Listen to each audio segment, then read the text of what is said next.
What's up? What's up? It's the Arthur Moats Experience with Deke. I'm Arthur Moats, and that's my main man, Deke. What's up, bro? Man, I ain't gonna lie. I thought you were blind for a second, bro. What do you mean? Because you had the glasses on, man. I forgot you had them on, and when I looked over, I was like, Weekend with Bernie's. But I like it, though, man. You are drippy today, man. Jeez. The taco meat in full effect. Yeah. Cool guy. Shades on, Ray-Bans, looking like, whew, just perfection. Love the stash. Extra baby bottom on the chin. Shout out to Manscaped for that. Lord. Yeah, actually, yeah. Exactly. Shout out to Manscaped. In fact, with Manscaped, 20% off if you use the promo code Moats, plus free shipping worldwide, man. You can't beat that, right? Yeah, with Manscaped.com. With that light, I was able to actually shave with the shades on. Yo, I love you. This is awesome. I wouldn't expect it any other way, Deke. I'm just saying. I wouldn't expect it any other way. Were you in the dark when you shaved it as well, since you had the light? In the dark? Nah, come on. That's too ridiculous. But with the shades on, all right. Shades were fine, yeah. Yo, let's get it, man. I'll put it this way. It was natural light coming in. Yeah. It's not like I had the light turned on inside the bathroom. Because full transparency, I actually did use my shaver with the light off. Everything off. I just wanted to see how bright the light could get, And I was able to see everything. It was actually pretty cool. And then I actually, because with the 4, we said we could turn it on and off. I actually turned my light off. And then I was like, whoa, probably should turn everything back on before I get back to, the escaping of said manhood. Sure. So, yeah. But I like the look, though, man. Now, what inspired this? Was it like a bet? Because we know you had a bet before with the gentleman. It was something coochie, man. And you came back with one eyebrow. Yeah. It was kind of cool, kind of weird, but we all kind of liked it. So is this a similar endeavor? Like what's going on here, man? Do tell. Share with the congregation. How do I put this? Yes and no. Yes and no. Yes and no. I'd say stay tuned. But then also, it's summer, dude. You know what? Yeah. I'm feeling good, man, with these button downs. It is summer, man. I had the beard grown out long enough. The stash was long enough that I was just like, man, let me just do it again. It's a summer vibe. I like the look, bro. Yeah. I'm about to get to my summer vibe where I'm going full just always sleeveless. Like that's gonna be my thing this whole summer. Like I want to be sleeveless. Like whether it's jerseys, tank tops, shirtless, it doesn't matter. I don't want sleeves on. That's my goal. Can you drop any hints or maybe reveals of said jerseys? You got some heat coming up? I've been dibbling dabbling a little bit here, man. Just know it's gonna be worth your while. So like I just said for me, stay tuned. Major stay tuned. Okay. Major stay tuned. But it's getting to Jersey weather. And we're gonna be back outside. That's the thing. So it's like I'm outside, it's hot, definitely Jersey weather. So I'm excited about it, man. Yeah. But I'm digging this taco meat, man. You are just highly fashionable. Like I'm surprised you're not in Paris at somebody's fashion week right now. Like, wow. Nah, this is just that memorial. Is this silk or is this velvet? What is this? It is, man. I told you. I like the feel of these shirts, man. I mean, they fit me well. Man. And then you take your little happy vitamins when you go to sleep and you have your lucid dreams. I bet that shirt feels awesome. I'll tell you what, man. Like I had a few hits in my head yesterday. Like, I thought you were about to say for you came up. No, I'm telling you, like I actually had to write them down. So there's a chorus. There might be something. I can't play all the instruments. Yeah. So I can only play the drums. But I might be able to put a hit together, man. I'm telling you, I need to get back to that state for maybe some of the other instruments and stuff. I got the chorus. But yeah. Hey, that's what they call big Deke energy right there, man. Crazy, man. That's big Deke energy right there, bro. Oh my gosh. But I am so happy to see you back in the flesh in your bag like that, man. You look sharp, baby. Thanks. Without a doubt, man. I don't know if I'll be able to keep these shades on the whole podcast. Oh, you got to, man. I thought it was Miami Vice, man. Dang, I can see good enough. I think. I can see good enough. We'll see. If I have to change, I got my normal glasses here. Mm-hmm. That might be some small Deke energy to make that switch, but it's for the show. All I know is looking at the feedback, you look Hollywood. Like this is an awesome set right here, man. Okay. Like I like that. I like it a lot, bro. Thanks. I do. Like I said, I'm glad when you bring that type of energy here, that big Deke energy. We need that every once in a while, man. Sure. Yeah. I think because last episode, the energy was small. It was small Deke energy. We couldn't go live. We were all just kind of sad. The people in the chat, y'all were a little sad. We were all sad. But now we back. Now it's big Deke energy. Now our backs are hurting a little bit because of how big this Deke energy really is right now, man. Well, there's that too, and it's Thursday. We're heading in Memorial Day weekend. Shout out to Memorial Weekend. I think Absolutely, it's easy man. to just start taking things off and not really caring about things. You're right. So we got to come in here and give a great show. Get back in the lab, man. Yeah, exactly. Give the people what they need, that content that they desire. Mm-hmm. And that's what I'm all here for, man. That's what we are here for. But yeah, man, I can't. Oh my gosh. It just looks so nice. Thanks, man. It looks so nice. I think it's the stash. I really do. It might be. I think it is. I don't know. Or the hair. I like the at the top. Hair's getting a little longer, but we getting mullet back. Jesus, man. Well, maybe. I don't know. We'll see. I haven't really thought about it, but yeah, if I keep growing out the hair, maybe get braided, Deke. No. Oh, okay, just checking. Braided as in like a braid or dreads. No, I ain't go dreads. Like you know how you got the man bun, man braid. Oh, dude. Well, yeah. Did I show you a picture before? I used to have hair that long. Right, I know that's what made you look like Jesus or the Big Lebowski. So either way, we were good. I don't think I can do that anymore, man. My hair's just not on that level anymore. It's just not. Come on, because we got Street Jesus, Jorge Masvidal for the UFC guys out there. You could be Podcast Jesus. So we'll call you Podcast Jesus. It'll be dope, dude. I'm gonna need a miracle with my hair because it was so nice. It used to be so nice 2 or 3 years ago. It stand out a little. I just don't like it anymore. Oh, stand out! You stressing too much. That's why, man. Maybe that's it. That's what it is, bro. Listen, I got some doctors that I talk to. They keep me stress free, keep me feeling smooth all the time. All right, I'm gonna get you in contact. Okay, I know a guy. I'll get you right. I'm just telling you, unless a miracle happens, maybe I'll get my hair back to that. I don't know though. Either way, man. Shout out to you today, bro. Thanks. And see, I just felt like the energy was right because I woke up right. I had to do an event earlier today, right? So I was a little tired because I was outside. The sun was beaming. It was actually hot as heck today. So I was like, I needed me a little chill, right? I had small Deke energy, right? So I got up and I was like, you know what? The fam's gone. What am I gonna do? How can I get it up for the podcast? What can I do to get my juices flowing in the right direction so that way I could give the people what they need. Sure. And as I'm opening my drawer, I saw your beautiful face right here. And I was like, wow, he's right next to my heart. Yeah.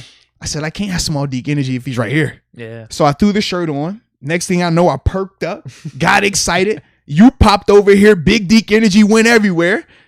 And then to add to that. Okay. Because I'm a man of the people. Sure. I'm all about, making people feel like we're all together in this thing. Because I don't want to be the only one experiencing said big Deke energy because I have your face on me. Sure. So with that being said, right here on the YouTube channel, you see the merchandise, right? The shirts that I have on. Got both our faces up there. If you type in the promo code SUMMER21 when you make your purchase on Teesprings, 10% off. Okay. 10% off for the people. Yeah. Just for this weekend, though. Going to June 1st, right? Memorial Day weekend, baby. You got to have Memorial Day sales, right? Memorial Day festivities, all right? Mm-hmm. So right here on the YouTube channel, you see the merchandise is available to you. Shirts, hoodies. If you want to do the hoodie, hopefully you're living somewhere where it's cold or you got a cold house or you just like having hoodies. I like having hoodies too. Coffee mugs, whatever you want to order, 10% off. All you have to do is use the promo code SUMMER21. There you go right there, man. And you can experience this big Deke energy. Like, you can't just bottle this up. Yeah. You got to get it on a shirt. You got to let people see the big Deke. And like I said, man, your back might hurt. That's fine. Now you can just feel like what he feels like on a day-to-day basis. That just reminded me, actually, though. That might be a good fit for my Memorial Day weekend. I might rock, how I might rock one of these shirts opened up with that logo. That might be one of my fits. That might be my Saturday fit. The fashion drip, God. I think that's my Saturday fit for my weekend. Yeah. Well, I don't know what happened to you. I just saw you 2 days ago. The energy wasn't like, man. I think get you a Deke in your life like him. I really think it's a stash, man. If you don't got a big Deke in your life like this, man, what are you doing? You need a guy like that right there, man. The energy is unmatched. It's unrivaled. Always, size matters. You can't have small Deke energy. No. Big Deke energy for the win, man. Yeah, exactly. Big manscaped Deke energy too, man. Like I said, I just like you, man. You look good. You look real good, baby. You look real good. Connected all the dots today, huh? Absolutely, man. So, are you ready to get this thing rolling? Because if I guess so, man. Start with this unfortunate first topic. And that is our Pittsburgh Penguins have officially bowed out of the playoffs in the first round to the 4 seed New York Islanders 4-2. Oh, Yeah. I must say this.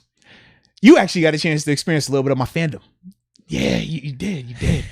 I don't get to be a fan very often. I don't. Because with football, I'm very analytical. When I'm watching the game, I still watch it from that player's mindset, that player's viewpoint and things like that. So it's hard for me to go full fandemonium. Sure. Similar basketball, right? But with hockey, it's like, no, hockey, I could just be a full-on fan. And you saw as I was watching that game last night, and as it was going, started out, it was kind of cool. I was excited. And then we had this stretch where your boy Tristan Jarry was, in the words of Coach Tomlin, below the line. And during that time frame, I sent you a nice little text message. All caps, I think.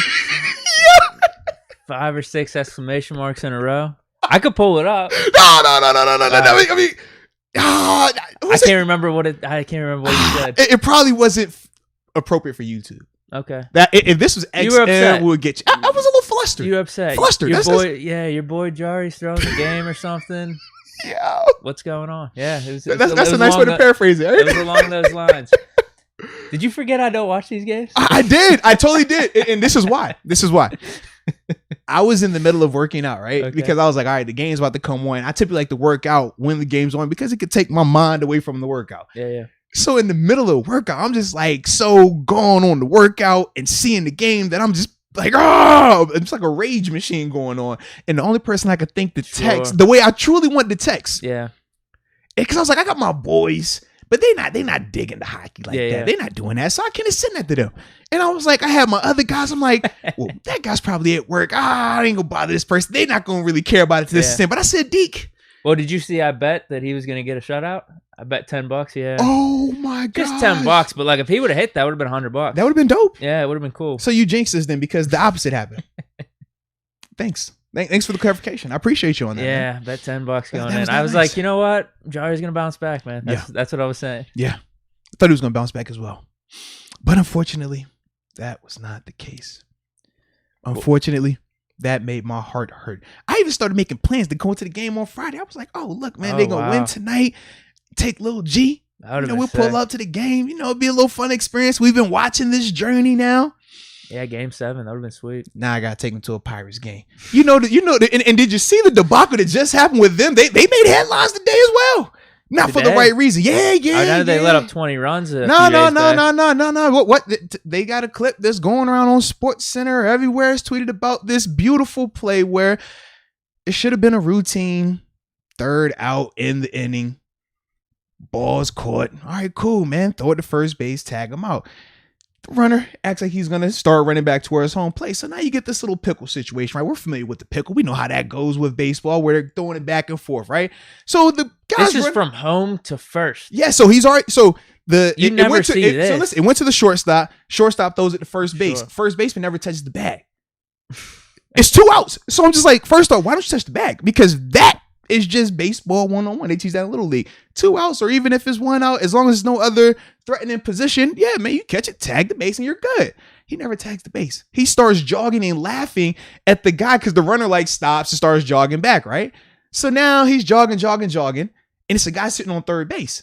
But because the first baseman is just chilling, lollygagging, the guy on third base actually runs and steals home plate, gets an actual run. So now they're going crazy. The cat that actually hit the ball, he doesn't even take off right away to run. After the pickle happens and they see the guy score from third, he stops and gives a safe symbol. He's standing literally like the ball's right here. He can touch the guy with the ball. He's like, safe, he's good. Then he takes off to go to first base. The shortstop tries to cover first base. They throw the ball, miss the throw. So now he goes to second base. Man, it was just nuts. I couldn't believe it. So it should have been a routine 3rd out in the inning turns into a run and a double. It's crazy. I can't make this up, bro. You watching it just like... Did they play today? Is that versus the Cubs, yeah. It was a day game? Yeah, it was. Okay, that's why I didn't see man. it. Okay. I was just sitting here like, are you for real? Like, just laughing like, man, we just had to endure what we endured last night with Jarry. And now it's like, all right, can we at least turn the page? We know we got Steelers OTAs. That's fun, but we don't get to actually watch it, right? So it's like, man, let me turn to the Pirates. And that's what they give me. I'm just like, done. Oh my gosh. Like, it was terrible, bro. Terrible. There's no chance they're winning the division. There's no chance they're making the playoffs. Yeah. The only hope that you have, and I don't know when the hell he's supposed to come back, because I thought he was supposed to come back for a month now, is Brian Hayes. Yeah. He's supposed to be like the next stud for the Pirates. He could be like the next McCutchen. Maybe that would at least been interesting if he was on the roster. We could see his development. Yes. Maybe he could win Rookie of the Year or something. He's not even back. Bro. So it is so bad. There's nothing. There's nothing. It is so bad. And the problem is, we know, like, we've seen this happen so many times where. And I don't even like when we go around this road with the Pirates because we say the same thing. Man, we know, okay, they're not going to spend any money. They're going to cut corners. Once a guy gets good, they're just going to move him for unproven prospects and hope for the best. But we know at the end of the day, they're not going to be competitive. And like, it just sucks, man, because I try to get into it, man. Like I said, I like Rich Rod. I like him. My son, we like watching him, but I just don't like watching the it's just embarrassing at times, baby. Yeah. It's not a good look, man. Yeah, when the pitching's good, there's no hitting. When the hitting's maybe halfway decent, which is 10 runs. Yeah. And it's like it's never a okay, it was 1 or 2 runs. It's always like a 3 or 4 like run thing. When it goes bad, it goes really bad in a hurry, man. But that's why we don't talk Pirates on this show, man. And we barely talk Pens. But once again, man, I was just really sad about that Pens game, man, because it has such promise. Promise, but the goaltending, man, we gotta improve it. Now, can I give not a rebuttal on Jari? He didn't play good yesterday, but I still there's certain things I liked about him though in that game. Yeah, there always is because he does have that talent. I mean, there were still plays though. The defense just gives up these crazy passes, or they just blow by the defense. Like I would say 2 of those goals legitimately Jari. Like the slap shot from the blue line, you're out of position. I don't know how that went in, and then there was the one that went 5-hole. Like those were soft. The other ones, I mean. You would like to see Jari save them just because it's the playoffs. You'd like to see those crazy good saves by goalies. Like whenever a goalie's on a hot streak, sometimes they just look possessed. They're going to save everything.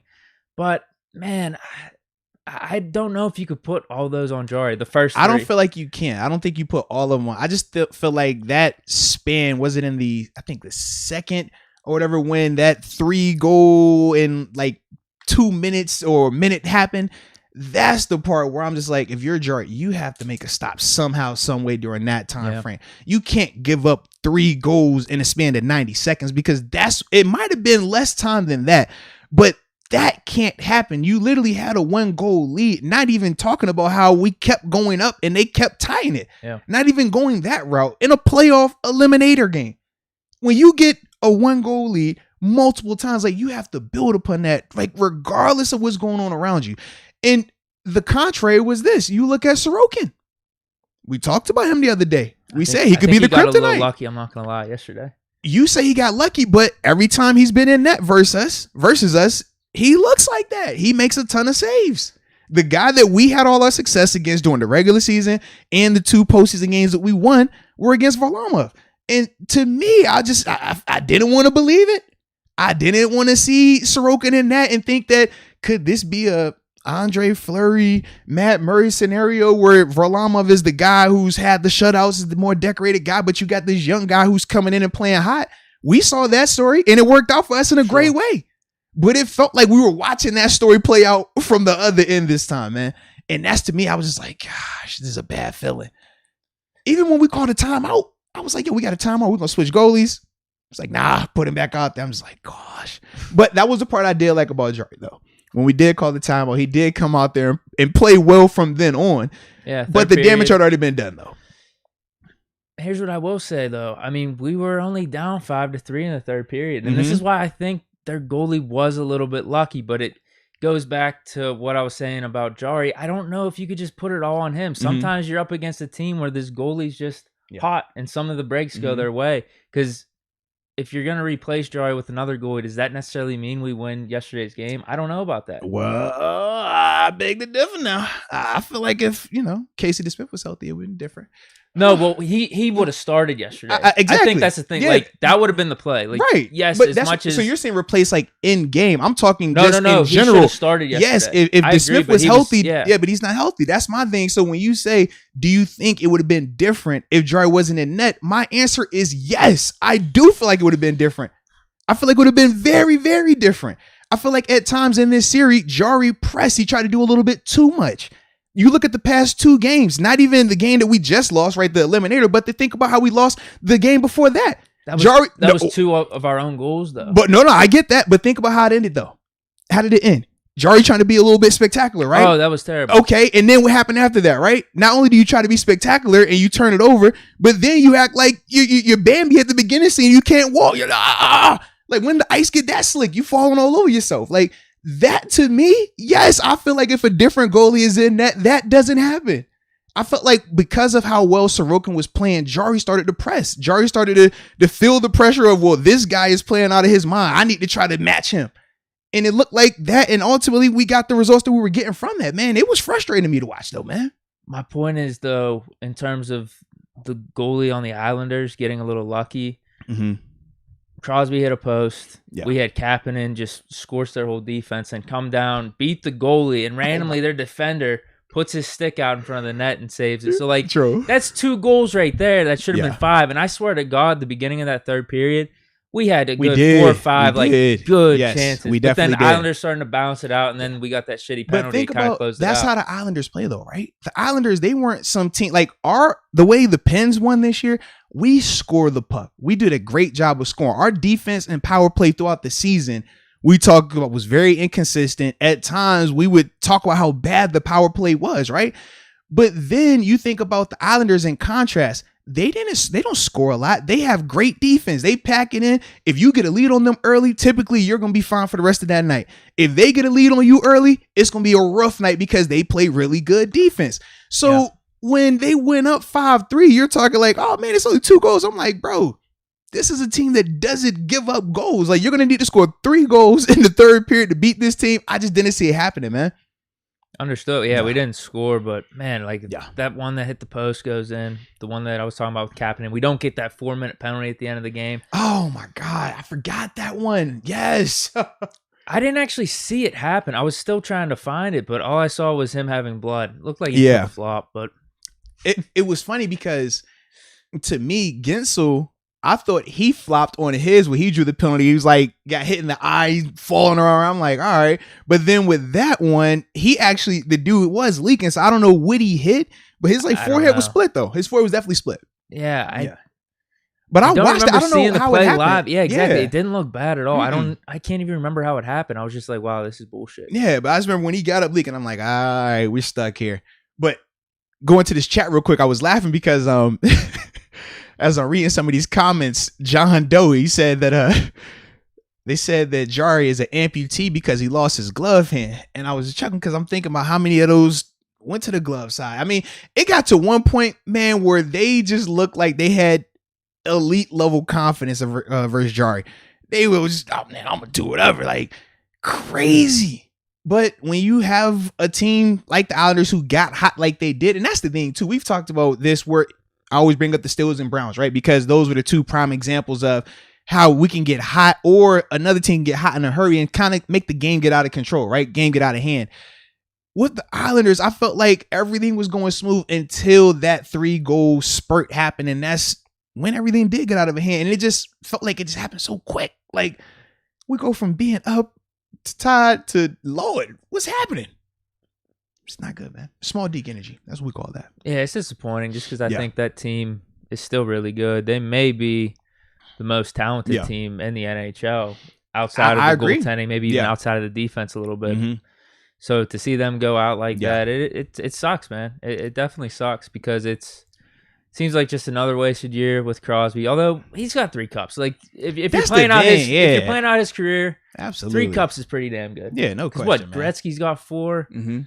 What Lemieux's got 2. I don't know how many Yager has. He has 2. Now how many? Now he's only been to 3 too, right? Yeah. Or no, 4. He went one his early. It was the year before we beat the Red Wings. We faced them the year prior and we lost. Okay. And that was when I don't know if you know anything about Hossa. I don't know. We traded for him just like we traded for Jeff Carter. Okay. And he was a big part of our run. He was really good at the time. This was like the prime of his career. And then he was a free agent that offseason though. He went to the Red Wings, and then we beat him the next year, though. So he didn't win a cup. He ended up winning one with the Blackhawks later on, but I like it. He's been to 4, 1-3. I was gonna say I am glad you brought up Jeff Carter. I still like him. Yeah, we got him for 1 more year. That was a great trade. Well, that's another thing. As much as I love that. I love that move, man. Wasting another year of Crosby, Malkin, this core together. feels like wasting that trade because that trade was amazing. Dude, since he's been here, you think about how many goals he scored in the regular season and in the postseason. Like, this dude was on fire. Mm-hmm. I mean, he kept it going, like, throughout. Super consistent. That's the part where you feel like you said, man, you wasted a year or you left one out there because this team, it just looked like they could do it based on the talent they had and based on the pieces like Jeff Carter who could come in and they were scoring the way that they were scoring, getting Malkin back, him being healthy. You just felt like, okay, it's going to happen. And then to just see at one point something that we viewed as a strength at times. We talked about the goaltending and how at times Jari and DeSmith were just elite during the season. To see that was the part that ultimately made the wheels fall off, that it just hurts a little bit more. Yeah. But man, shout out to the Pens, man. I think the thing about Jari I'm trying to get to is like, I don't know what else someone wants the Penguins or Mike Sullivan to do different.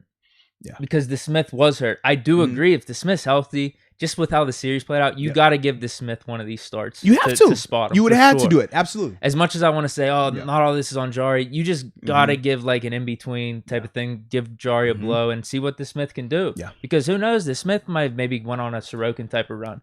You don't know. I like Jari better, but he's proven he can go on a 2 or 3 game But this stretch. is my thing also. I thought that when you talked about those two guys during the season, I thought that, man, when Jari was struggling early on, he picked up his play when DeSmith came in and started to play well. We talked about that, and it was like the back and forth. Knowing that DeSmith wasn't going to be available, I thought that maybe he took his foot off the gas. Could that have been there, right? Because you talk about how a guy that was playing well gets to the postseason, and now the guy that you've been going back and forth with, he's not going to be in this series at all. Maybe you relax. Maybe you say to yourself, well, hey, I got this. I don't have to worry about them pulling me. Until it happens, and now you're like, dang, man, maybe we wish we did have this guy. Maybe he should have felt a little bit more urgency out there. But as a whole, that wasn't the case. Because we won those 2 cups. Yeah. You could correct me if I'm wrong on this, with Murray and Fleury. Yes. Mm-hmm. Fleury coming in, he would have a run, but then he'd go a game or 2 where he'd let up some really shitty goals. You bring in Murray, and then Murray would be locked down. Yep. Like, that's kind of the name of the game if you need it. Like, if you don't have that one goaltender that's just completely going off. Yeah, you have the guys you rotate. Yeah, absolutely. You could rotate, and that's part of it. We just didn't have that. No. Like, actually, just DeSmith being injured kind of screw us. I don't want to... Like I said, Jari didn't play good, but what do you want the Penguins to do different? Like, us getting rid of... Time out. You weren't feeling... was it Legacy? Here's the thing. You didn't want to go that route? If you lose with him in that, that's way worse. Yeah, I agree. That's way worse. It's unacceptable. You can't do it. You got to go down with Jari, right, wrong, or indifferent. Yeah, you just go down with Jari. Yeah. But, like, us losing Fleury, I don't think anyone was against that decision at the time. Yeah. Now we don't have Murray, and obviously he had a way worse season with Ottawa, and now we're with Jari, who had a pretty solid season. Like, he had a really rough start, but I think he turned things around as now. How confident are you with Jari going forward? That's the question. I don't know how, because I see in the chat some people, they think that he's done. Some people think that they need to move on. He's still young. That's the thing. He's still a very young player. That was what his second real. Well, actually, I felt like it's really his first playoff experience, because last year doing the hub bubble playoff, he only had 1 game. And we knew the situation he went into. So he only let up 1 goal, didn't he? Did they lose 1-0? Was that 2-1? It was 2-1, something like that last year. But that was literally his only game in the postseason. So I personally would like to see him get another opportunity. But I want to see, if you don't think that Casey DeSmith is good enough to roll with him, right? At least bring in somebody a little bit more high end or a little bit more seasoned that you feel confident, hey, this guy's either going to push him, challenge him, or at least make him feel like he has to bring his A game every time. I'm not opposed to bringing DeSmith back. He impressed me, actually. I thought he played pretty solid throughout the season whenever he got the opportunity. So if we bring him back, he just needed to be healthy, really. That was it. I wouldn't be opposed to just running it back completely next year. Just improve the defense somehow, some way. I don't know how. Some way. Because, like, I don't know how you judge that. It's stuff's so hard to judge for me. Man. You know what I mean? Like, who's lost the speed? Yeah. Who's still good at defense? Obviously, the tank stats are good, but how good is he actually defending? I don't know. Those are tough. Yeah. That's not my expertise. So, do we keep the band together? Yeah, you got to run it back for the most part. That's the other question. That's the other question. I've been seeing that float around. Do you keep the group when you talk about Sid, Malkin, Letang? Do you keep them together, or do you move one of those guys? We obviously know Letang was talked about being, potentially moved earlier on before obviously they made the switch from a GM standpoint, but even more so now when you talk about Hexie, when you talk about Burke, those guys, I mean, we know how they operate. They don't have those necessary same level of ties and loyalty to this roster as it currently is. So for me, I'm like, I could see it happening, man. Letang, if any of them. Yeah, definitely be Letang. Yeah, I say you run it back with how the offense is, though. Because what were the problems with the offense? Actually, if anything, they scored the puck well. They did. The first line did sputter a little bit in this Islander series. I think Crosby only had 2 points. Yeah, he was another guy that people asked about. Like, do you feel like Crosby could have done more? We talked about Malkin, and obviously when he came back, he was still very productive. He still had 5 points or something. In 3 or 4 games he played? 3 or 4 games, yeah. So yeah, he came in off the injury, productive, did everything right. But with Sid, like I said, man, I feel like if he was any other player, it's a different conversation. But because it's Sid, right? Kind of when we talk about Ben, the expectations surrounding those players are higher than everyone else. It's not okay to just do the bare minimum or to just do your quote unquote job. We expect that greatness, that elite play and productivity associated with it. Now, I don't think that it was all on him, because I did think that at times he was setting people up well and stuff like that. Oh, for sure. But at the end of the day, the productivity was not there. So yeah, what were your thoughts on that, man? I think you just got to give him the benefit of the doubt, because he still had a really good regular season, in my opinion. 2 points in this series. Like you said, I don't know. I thought he was still making impact out there. He hit the post in this last game. I swear he had another shot. Man, he shouldn't have hit the post. Oh, I swear he had another shot or two. I forgot all about that really one. Close to going in. So yeah, no, I don't know what the question. Like, do we move on from Crosby? Like, how much blame does he get for this? I think more so how much blame. More like, because some people are trying to say people are just saying all on Jari, which I don't agree with. Well, he had his fair share though. But that's what got people to start talking more about guys like Sid, because it's like, well, if we're only gonna talk Jari, like, what about the stars? What about the bigger name guys? What were they doing? And that's where obviously Sid comes into play, because he is the star, but at the same time, the productivity was not there. Now, obviously, it was multiple variables in it, but at the end of the day, it wasn't there. Yeah, no, I wouldn't go that far. My probably main 2 or 3 culprits for this series is the Islanders getting lucky a little bit. Now, whenever I say that, I'm talking about some of the things with the goalie yesterday. That's kind of what I'm telling you, man. Like, I couldn't believe it. You said his luck. I said that's Barry Trotz actually being smart for once in a while. Because remember, we talked about at the beginning, right, where they were they wanted to go back to Varlamov, right? And he was talking about how this is his guy, this is goalie, 17, I forgot, 7 shutout or whatever, something like that. And ultimately, he's the reason why they're in the position that they are to be in the postseason. So he was bent on having this nice rotation of goalie, right? And obviously, we talked about how we had their number. But to see Trotz just stick with Sorokin throughout the rest of it, to me, that's why it's like, I wouldn't even consider that luck, because if he goes to being hard-headed or going to what he wanted to do, what he had already said he wanted to do, yeah, we know it's going to be a different outcome. But him actually going with Sorokin and keeping the guy that, like he said, had got them there on the bench, that is hard for me to call that luck. Because it's like, once he's there, we know he's a really good player. I'm not saying that's all it, because the second part was I was going to say is the good goaltending. What I mean by luck is I think we outplayed them these past couple games. We completely outplayed them. We definitely did. Oh my gosh, we definitely did. What I mean is we missed these opportunities. I don't think that's completely all on the goalie playing so well. It's just some bad breaks that went against us. So a little bit of luck with that. Like, the hockey gods were in the Islanders' favors. But yes, good goaltending. They got a goalie in the right spot. He's hot. Yeah. And then, Jari and some of these defensive lapses. I think those are the 3 main things that had to do with us losing. Feels like you're right, man. Let me see if I think so. See what the people got to talk. Let's see what the people are saying, man, about Mr. Jari, Mr. Malkin. All right. Am I getting my games reversed? Which one was the one where we lost 4-1? Was that the most recent one? 4. Was that game 4?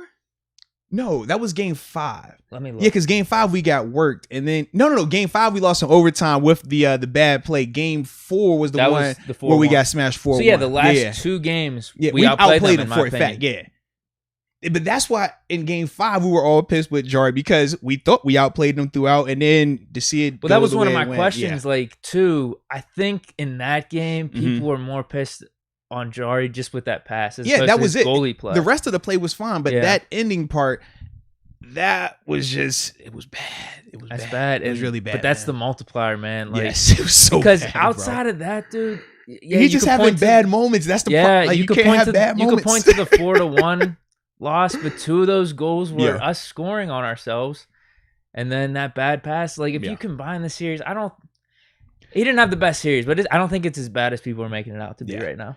Bad moments at the wrong time. That is the best way to sum it up. Combined with probably his worst game being in the elimination game. Yeah, fair enough.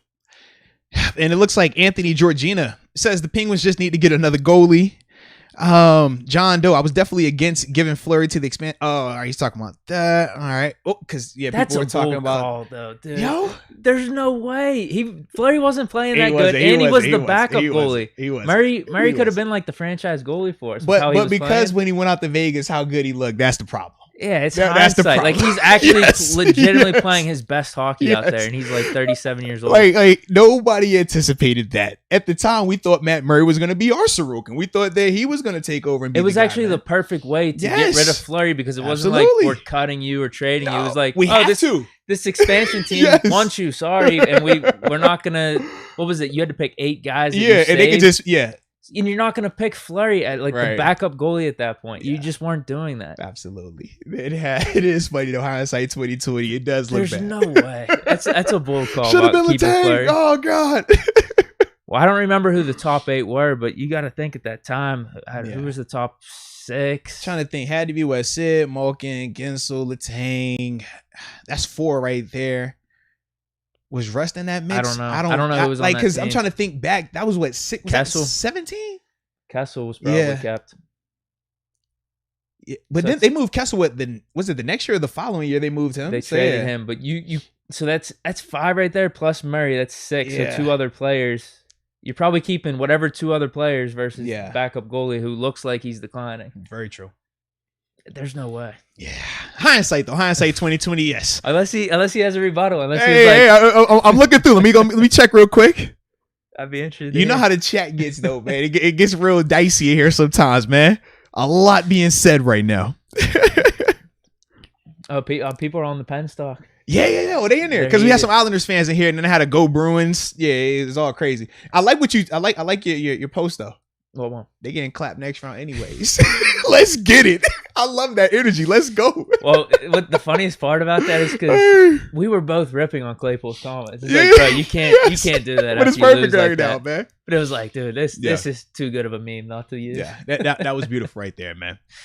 All right, so let's see. Also, but John says no hindsight. He thought that we should have kept him, Fleury. You would have kept Fleury and Murray? Is that what he said? Hey, John Doe, tell us, man. Are you saying that you would have kept both of those guys, Fleury and Matt Murray at the time, or would you have got rid of Murray? Because you weren't going to keep both of them with that top 6 in terms of just the players you're going to reserve and things like that. So, that's going to be interesting, though. Let's see. I'll be interested what he says, because I swear. Oh, this is what he says, though. All right. He says Murray was the equivalent of Nick Foles taking over for Philly that year. Remember when they won the Super Bowl? Didn't we win 2 cups, though, with him? But he wasn't the first one was on Murray. The first one was Fleury. Are you sure? Oh, you don't think so? The second one, yes. Second one is Murray for certain. But that first one, I felt like I was still Fleury, man. Didn't Fleury get us there? But then he started collapsing. Yes, Murray played in the finals. Yes, that was the thing. Murray showed up then, and we all were like, okay, who is this young kid? He looks really good. And the joke was, I think, was he 21 at the time? Or was he? He was young. He might have been younger than that, because that was the thing. Like, oh, man, he's about to win a cup and can't even go to the South Side to celebrate. But, yeah, I feel like the second one was him. But that first one, I still felt like that was still Fleury right there, man, because he did the heavy lifting. That's probably the best in terms of what the Islanders have right now, in terms of Varlamov and Sorokin, right? Sorokin taking over really in this postseason time frame. To me, that first one was still Fleury's show, though, man. It was still a show. The second was definitely Murray. That's big, though. For that dude at that point. But he says that he thinks that Murray was like Nick Foles. And he says he didn't believe in Murray ever. Okay. Wow. Murray was good in the finals. Like, wasn't he insane? I thought he was. We were loving him. Like, this is probably the most I've been paying attention to hockey. Yeah. So I'm not going to say I missed those finals. No, see. Or those runs. See, for me, I remember those heavy. I was just watching from a distance, though. I remember those heavy because we were actually, that's when we were playing as well. So we were like, yo, they're trying to win one. We need to win one. When they won the first, we were like, yo, we got to go and get this one. So, yeah, but dang on. These are bold calls. That is very bold. It's very, very bold, man. Gosh, a lot of people. Yeah, let's see right here. I'm trying not to butcher your name. Lycothrope HD. I think that's how you say it. Lycothrope HD. It says that Fleury played that season though. In terms of that year, the first one, right? And he did do most of the work. John Doe's agreeing with that. All of us would agree with that. Yeah. So I got to give the first one. They say first one goes to Fleury, even though Murray stepped up in the playoffs. Second one though can be his. That can be his. He's the man for that one. Wasn't Murray the guy that closed? It doesn't matter. It doesn't matter. It doesn't matter. It doesn't matter, man. Fleury got us there, man. Stop that. Wait. Hold on. That, man. You'll like this comparison. Though. Oh gosh. If you want to bring up Foles, was Fleury Wentz in that scenario? Dude, come on. You sick, bro. I'm just saying. You're sick, man. Ask Eagles fans who they look more highly upon, Foles or Wentz. You ask. Yeah, I mean, I don't need to ask. We know. Jeez, Foles got them that chip, dude. I like Foles because you know what they call Foles. Yeah. Yeah. He also has big energy. Not anymore. Just literally how would 2 you know? random seasons with the Eagles. You know, I mean, it was enough. He has a Pro Bowl and he has a Super Bowl. Oh, that is enough for an NFL career. Yeah. That's a great NFL NFL career. Super Bowl MVP too, right? Am I correct? Yeah, yes. So I think he's good, man. Oh, that's a great NFL career. It's actually a great story because had that 27, 28 touchdowns with like 1 pick with the Eagles that one season. Yeah. And then just completely fell off the face of the earth. Was like on the Rams for a little bit. He was terrible. And then the Eagles pick him back up as a backup. I remember with the Rams too. That was the year we played them out in St. Louis and they burnt the turf doing all this like crazy wacky stuff. Oh yeah, Vic came in. Mm-hmm. Yep. Definitely remember them. Yeah, it's a good career for him though. I mean, it's interesting at least. I just wouldn't want him as my quarterback right now. That makes sense. For some reason, I don't know, that crazy ass playoff run. I mean, him and Flacco are the 2 like outliers over the past like 20 years we've seen. Man, I low key am tempted to throw Eli in there as well, just because. Ooh, but I know he got the regular season, but all right. I know. All right, but 2 times. Right. At least he did it twice. He did it twice, but at least he did it twice. But it's very. You tell me how big of a difference it is. Like the 2 times is what separate him from those guys, but I feel like they're all in that little mix together. Even though it's funny that I would say Eli's a Hall of Famer. But why? If Eli's name is Joe Flacco, is he a Hall of Famer? Because the Manning, we've had this conversation before as well. Oh, no, if Eli Manning was on the Giants, no. I'm saying if Eli Manning is named anything different than Eli Manning, are you sitting here right now saying he is a Hall of Famer? I don't personally think that you would. With what happened, those 2 Super Bowl runs, I would, dude. Like that was just a part of that decade of football. Like you can't go back and write the history of the NFL and say like Eli wasn't one of the top 5 or 6 quarterbacks at that point. Maybe not stats wise or anything, but like you would just want him in a game that matters. I think you got to give that to him. I don't know. But before we keep going on this football conversation, you know what we have on the screen right now. Green. And we know when the green comes in, that means we got a new family member. That means we got a new person that we have to welcome to the upper room. Manuel Molina. Oh, what's good? I recognize the name. Absolutely. You remember Manuel? He's been following us for a little bit. Yeah, he's been rocking. Yes, checks indeed, out some man. Of my stuff, so yeah, appreciate that. Yes, indeed. So shout out to you, Manuel. Welcome to the upper room. Yes, indeed. And man, we talked about this last time, but we had to do the pre-recorded version of it, technical difficulties and stuff like that. But with last episode, it was fun because we were actually answering questions specifically from the members of the upper room. We were saying that throughout, the all season, especially, man, we'll periodically go in there into the members only section and just ask, hey, man, what do you want to hear today? What specific topics do you guys want discussed? And obviously, y'all bring them in there and we'll discuss it, man. They were really good. They were, man. So really definitely shout out to everybody that had, dropped their comments in that part of it. The members of the upper room. For the ones that we didn't get to on Tuesday, we're definitely going to get to those later on throughout the all season. But they're in the bank. Yeah, definitely, man. But as a whole, man, salute to y'all. So shout out, just another perk of being a part of the upper room. All right. So now, man, we can get back to some good talk, some football talk. Sure. And we have Steelers OTAs, baby. Steelers OTAs have officially started this week. And I feel like there's so much to talk about right here, man. Obviously, we have Ben comments. We have PFF comments. We have the rebuttals to PFF comments. We have Najee comments. We have Cam Hayward comments. We have the simple fact that guys are actually at OTAs. Remember when it was supposed to be the strike comments. We have exclusive news about that deal and everything that took place in terms of why they are there versus the strike that they were doing. So we got that info. We got players that aren't at OTA. So, I mean, where do you want to start with this thing, baby? I mean, it's a ton going on right now, man. Oh, man. Honestly, probably the only thing I saw was the bend pass to Najee Harris and maybe some of his other passes to Harris, too. The one where he was, the one the PFF made those just awful comments, just completely out of bounds. It was just disgraceful. Disgraceful. I like how if it was a joke about either the quarterback, we would have been up here laughing. It's all good. Because it's 7, man, I've never seen so many beat writers pull up, Ramon pull up. I'm like, Lord, it was a joke. Like, we know what 7 is. Y'all, man, I can't believe PFF. Y'all supposed to be a respectable site, and people are supposed to take y'all seriously. Y'all are joking on quarterbacks. How can we respect y'all? Well, that's the problem right there. Why the heck you respecting them in the first place? I've been saying this, but to each his own, man. To each his own. Because those rebuttals aren't. I don't think those are out of bounds. It's like if you're coming in with so-called what would you non-biased information and grading people and stuff, and then you make a comment on like a quarterback you've been grading a little bit negatively. That just makes you question things. Like, now what is your perspective going into whenever you're watching the tapes of some of these guys? But I guess those are fair. I'm not going to take it that seriously. Well, I was going to say, because my rebuttal to that is, well, what is the difference with NFL.com and what they do? Or some of their analysts that put out lists, but then they get on the microphone and joke about it and say outlandish things about players as well. We let that go, but I feel like because it was our quarterback, and it's a hot topic right now because it's been, and people are really like genuinely concerned if he still has it or not.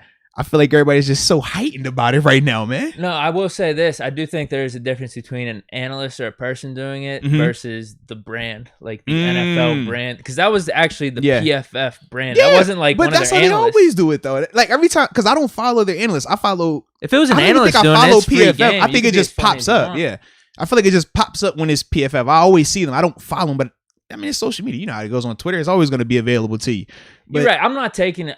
Honestly, I'm not taking it serious because obviously they were just trying to be funny about it. But I don't think the response is completely out of bounds. Maybe I wouldn't have that response because, like I said, I'm not going to take it that serious. But I don't think the like Ramon Foster's or people saying like, "Hey, man, you guys are supposed to be non-biased." It's kind of a bad look for you saying that. I don't think that's a bad response to it. Let me put it that way. It's not something I would do though. I just didn't think it was necessary.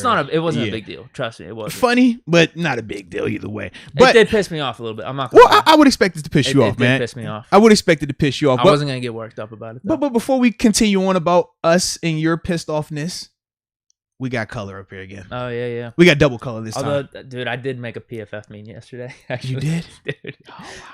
I gotta show you it, but I won't do it now. I'm trying to think. Did you see it? The Rogers I feel like I did. Yeah, I did see it. Absolutely, yes. Because I saw multiple things from your account. I did rip on PFF. Absolutely. Yeah. So maybe I was a little more heated than I'm giving on right now. Yeah, I definitely saw that. Yeah.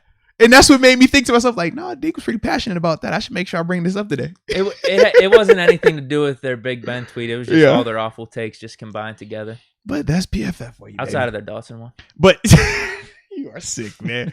But either way, we got to talk right here, man. First off, man, shout out to Matt McKenzick.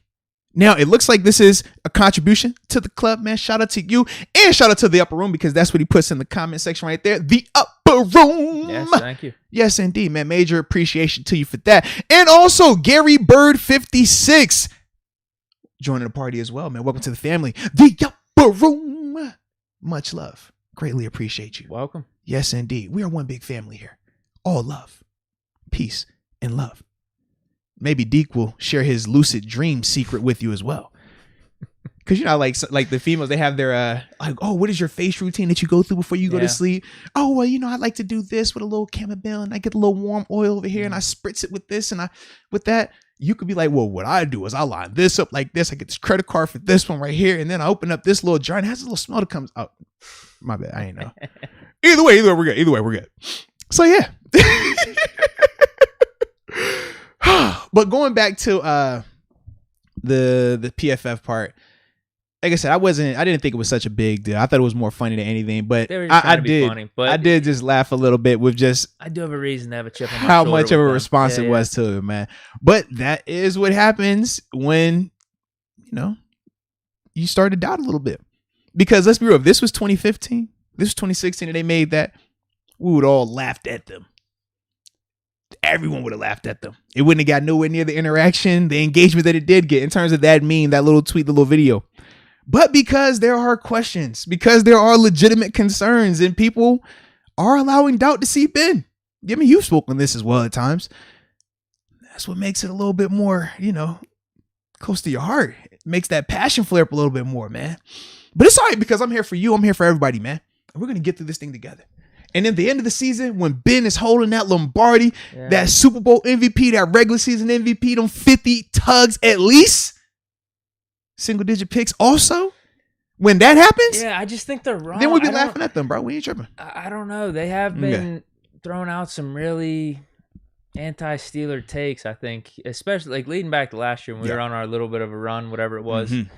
Which is fine. You can do whatever with your takes. You have your opinions, but that's the thing. We're allowed to bounce back at you and say, you guys are shit. You don't know what you're talking about. And that's what I'm expecting to happen this season. And that's what is going to happen, That's what I'm saying. So, like, they can make these jokes, but I do really think Ben's going to prove them wrong. What did we tell them? What did we tell them last year? Don't talk about us. Y'all not talking about, don't talk about us. And then when it's time, then y'all be talking about us. But don't talk about us right now. I'm with it, bro. Oh, man, it's tough, dude, because I'm starting to get in that mindset. I'm getting amped up. I am getting amped up for the season. It's getting close. See, for me, I'm like, I'm not going to go season mode just yet. I'm trying to suppress all of these feelings. I'm trying to suppress all this because when it happens, I know it's going to come in like a wrecking ball. For a fact, it's going to be major big Deke energy. Yeah. Like, just watch out. We'll have the Hall of Fame. That's going to be a Steeler fest. It's going to be a movie. We already talked about the away games. I don't care. Buffalo gotta have it. LA, I was about to say San Diego. LA gotta have it. Like, come on, man. We talked about this. Green Bay gotta have it. Yeah. Denver's Denver's here. Oh yeah, I forgot. I mixed up because I was like, me and wifey were talking about going to Denver. Yeah. You got KC. There's another good away one too. Minnesota. Yeah. Lizzo in the building.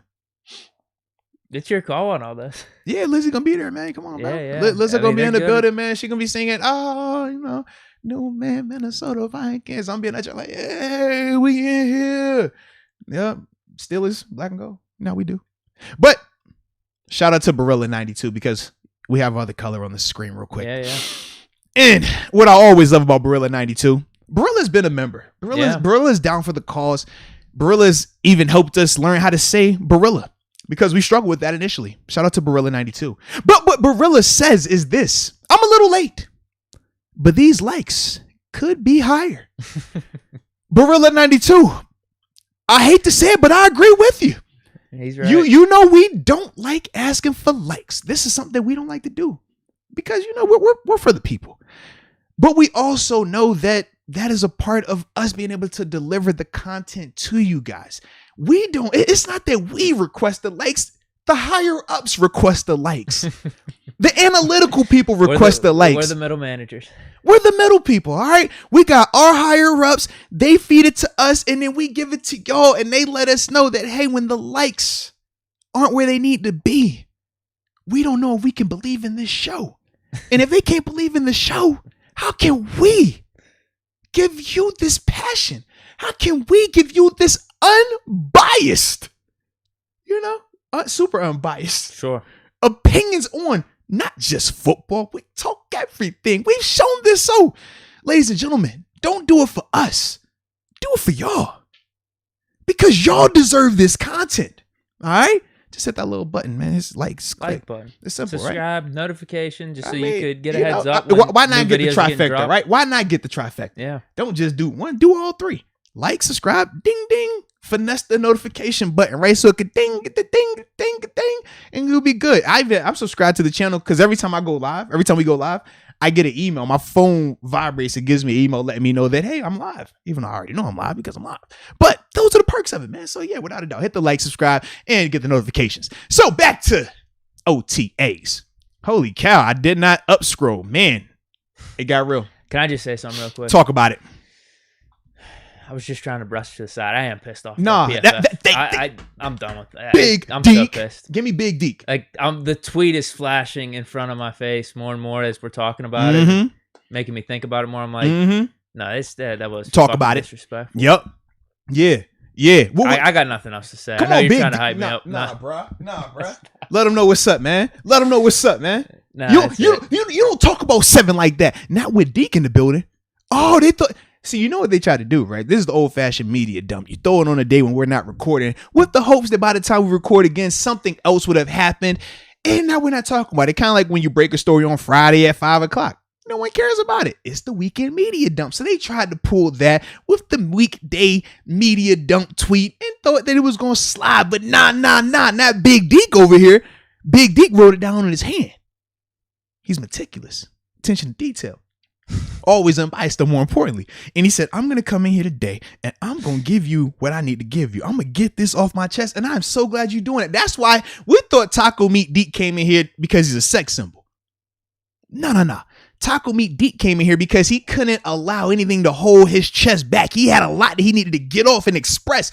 And he couldn't allow anything, whether it was silk, polyester, or this amazing material right here to hold him back. So I'm glad that you were able to communicate that with the class today, man. It means a lot to me, bro. Yeah. Pro Football Focus stands for Pro Football Fakes. That's what it stands for.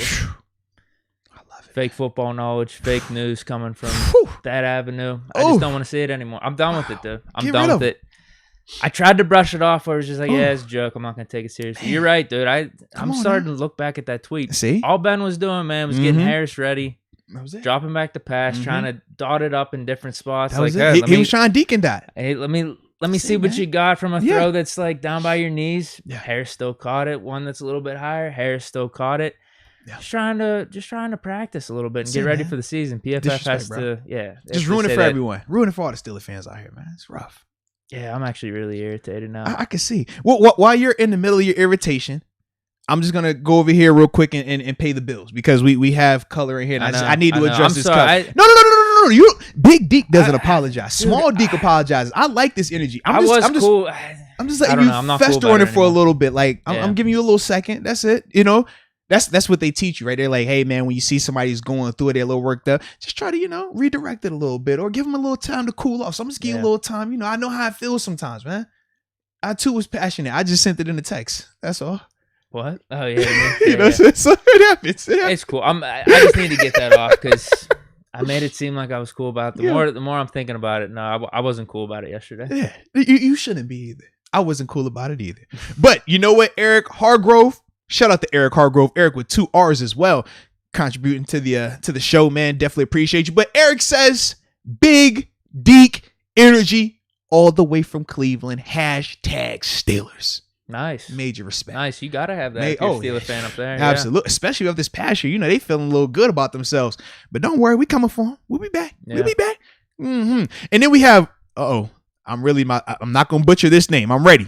Because we have more color, more contributions, man. Shout out to Lumberzack 94. I like that, like Lumberjack, but Lumberzack 94. Shout out to Lumberzack.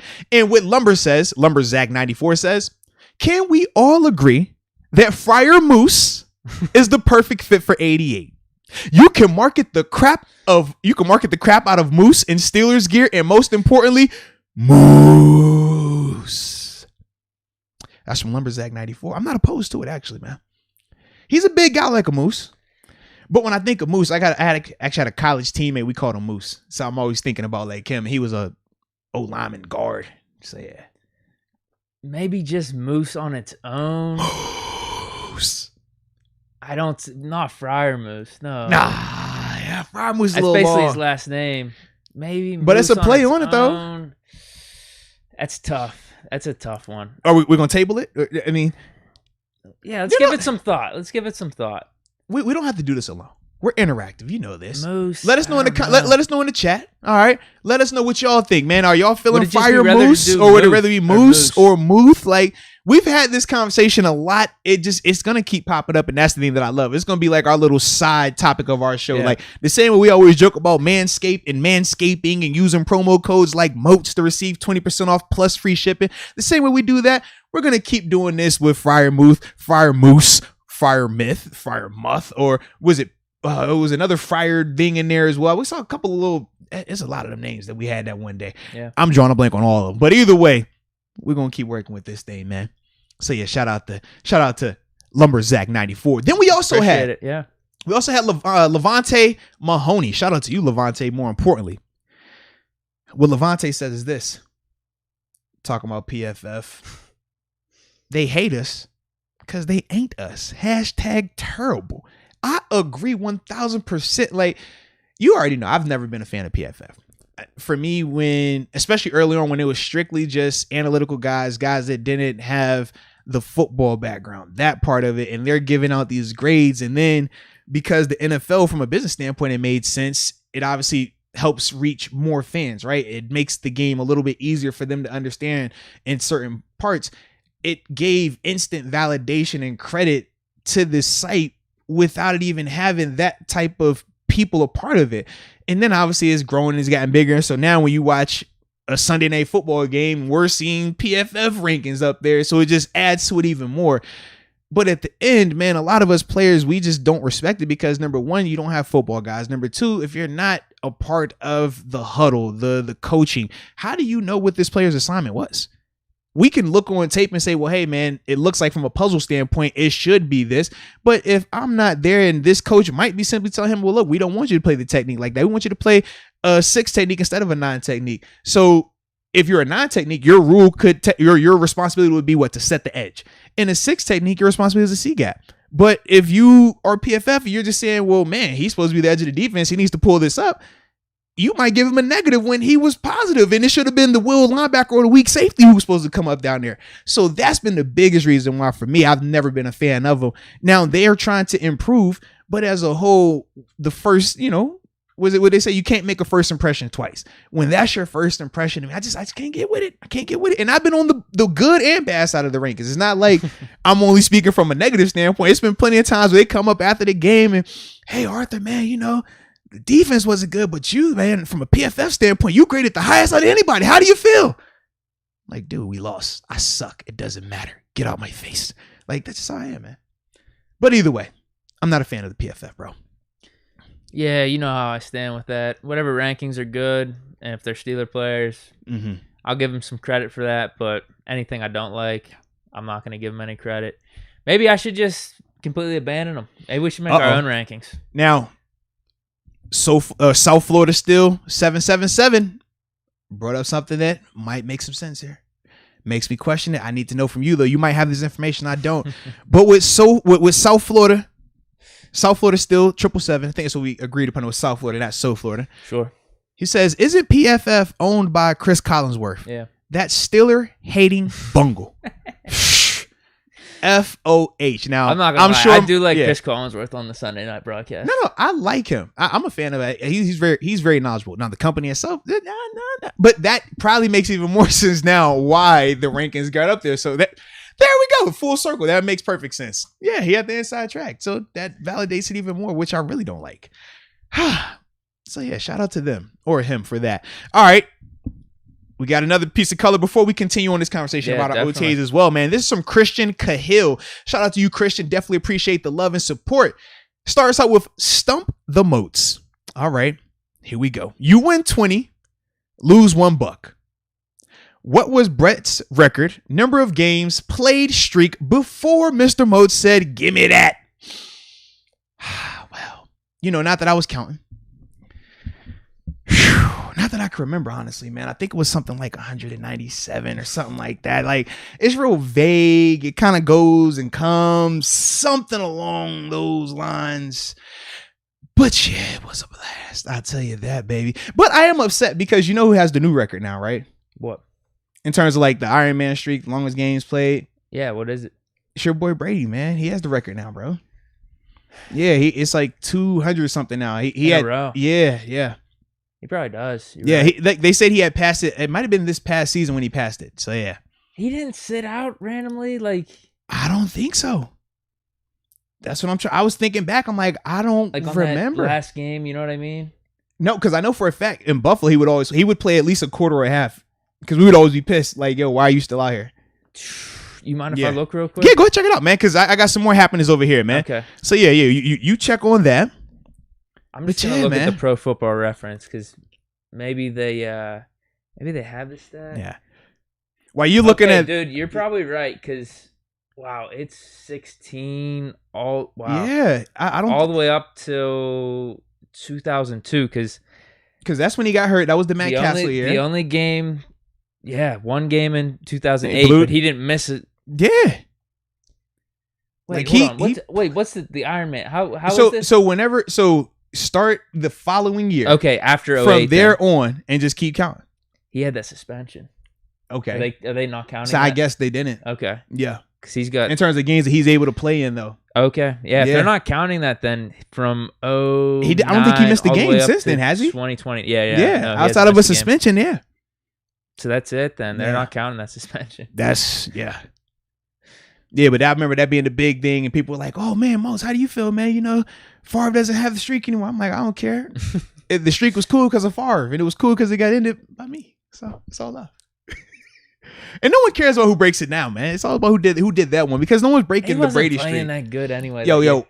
Why you gotta hate though? I'm just saying. Why you gotta hate though, bro? He just went to the NFC Championship game a year before, man. What you talking about? I'm just backing you up a little bit. Oh yeah, man. He a buster anyways, bro. We won't respect him out here, man. Matter of fact, man, I wish I would see him out here in the streets, man. You helped him out. What I mean, like his stats might have even been worse that season. He kept playing. And going back to our side topic too about the Friar Moose.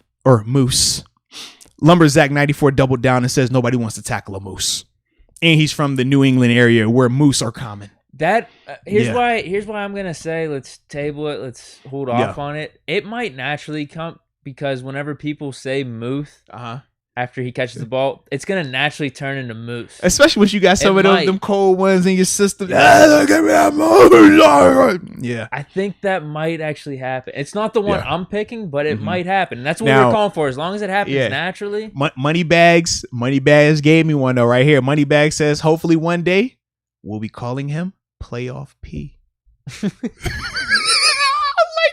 I'm not gonna lie, bro. Isn't Playoff P a bad one though? No, because it's Pandemic P. Yeah. Pandemic. Because remember, Paul George called himself Playoff P, and now you're like, you're gonna give yourself the nickname and play like that, and it became Pandemic P. So we can take that name and call him Playoff P as long as he makes it to playoffs and balls out. Sure. Yeah, that would be a good one. That would be. I like that. All righty. Oh, whoa. All right, man. I keep as soon as I scroll down, I see some more. So, all right, before we get to this part of it, okay, where we finish with the Big Ben part of that part with PFF. Well, I just wanted to officially check to make sure it was just the straight PFF account. It is, and that's disrespectful, dude. It just is. Now, haven't we seen ESPN do that though? We've seen ESPN. Yes, we see ESPN do type of stuff like that all the time. Goofy stuff. Yeah, and they send out a ton of lists too. They do. But we see them tweet. I like a lot of the stuff. Some of the stuff we're just kind of like, yo, ESPN, what are you doing? Who's running this? How old is the person on this account right now? But they definitely do that for a fact. So I feel like PFF is just following ESPN. So if we're going to do it, you know how I feel. I get what you're saying. I don't have an issue if we're going to bash PFF. But if we're going to do it, I like the consistency. So does that mean we're going with ESPN like that as well? Because they do it from the ESPN account. We're not talking about awards. We're not talking about any of these other guys. We're talking about the ESPN account. They do tweet out that type of stuff constantly because I'm constantly liking it. If they rip on the Steelers, yes, we'll be consistent. Okay, fair enough. I don't think they have really. Nah, they don't. Nah, they don't. Yeah, I feel like PFF, they know that they could push Steeler Nation's buttons a lot more. Yeah, you know that. You know Coward did that last year because Steeler Nation. But it's good for the ratings though. That's what I mean. Yeah. So like in a way, we're falling into it a little bit, but I do think they actually do think that though. At least some of their analysts, because they went on record saying it. It's the offseason. We're supposed to have this type of stuff, and we're supposed to react to this type of stuff. I was appreciative of this type of stuff. I said, man, it makes our job easy. We can come up here and just react to their nonsense. We know it's nonsense, but we can talk about it even more. So, yeah, man, shout out to the offseason content. PFF, that's what they're good for. Producing fun non-facts. Because I was going to say producing fun facts, but it's not a fact. It's non-facts. I do think some people believe that, though. No, for a fact they do.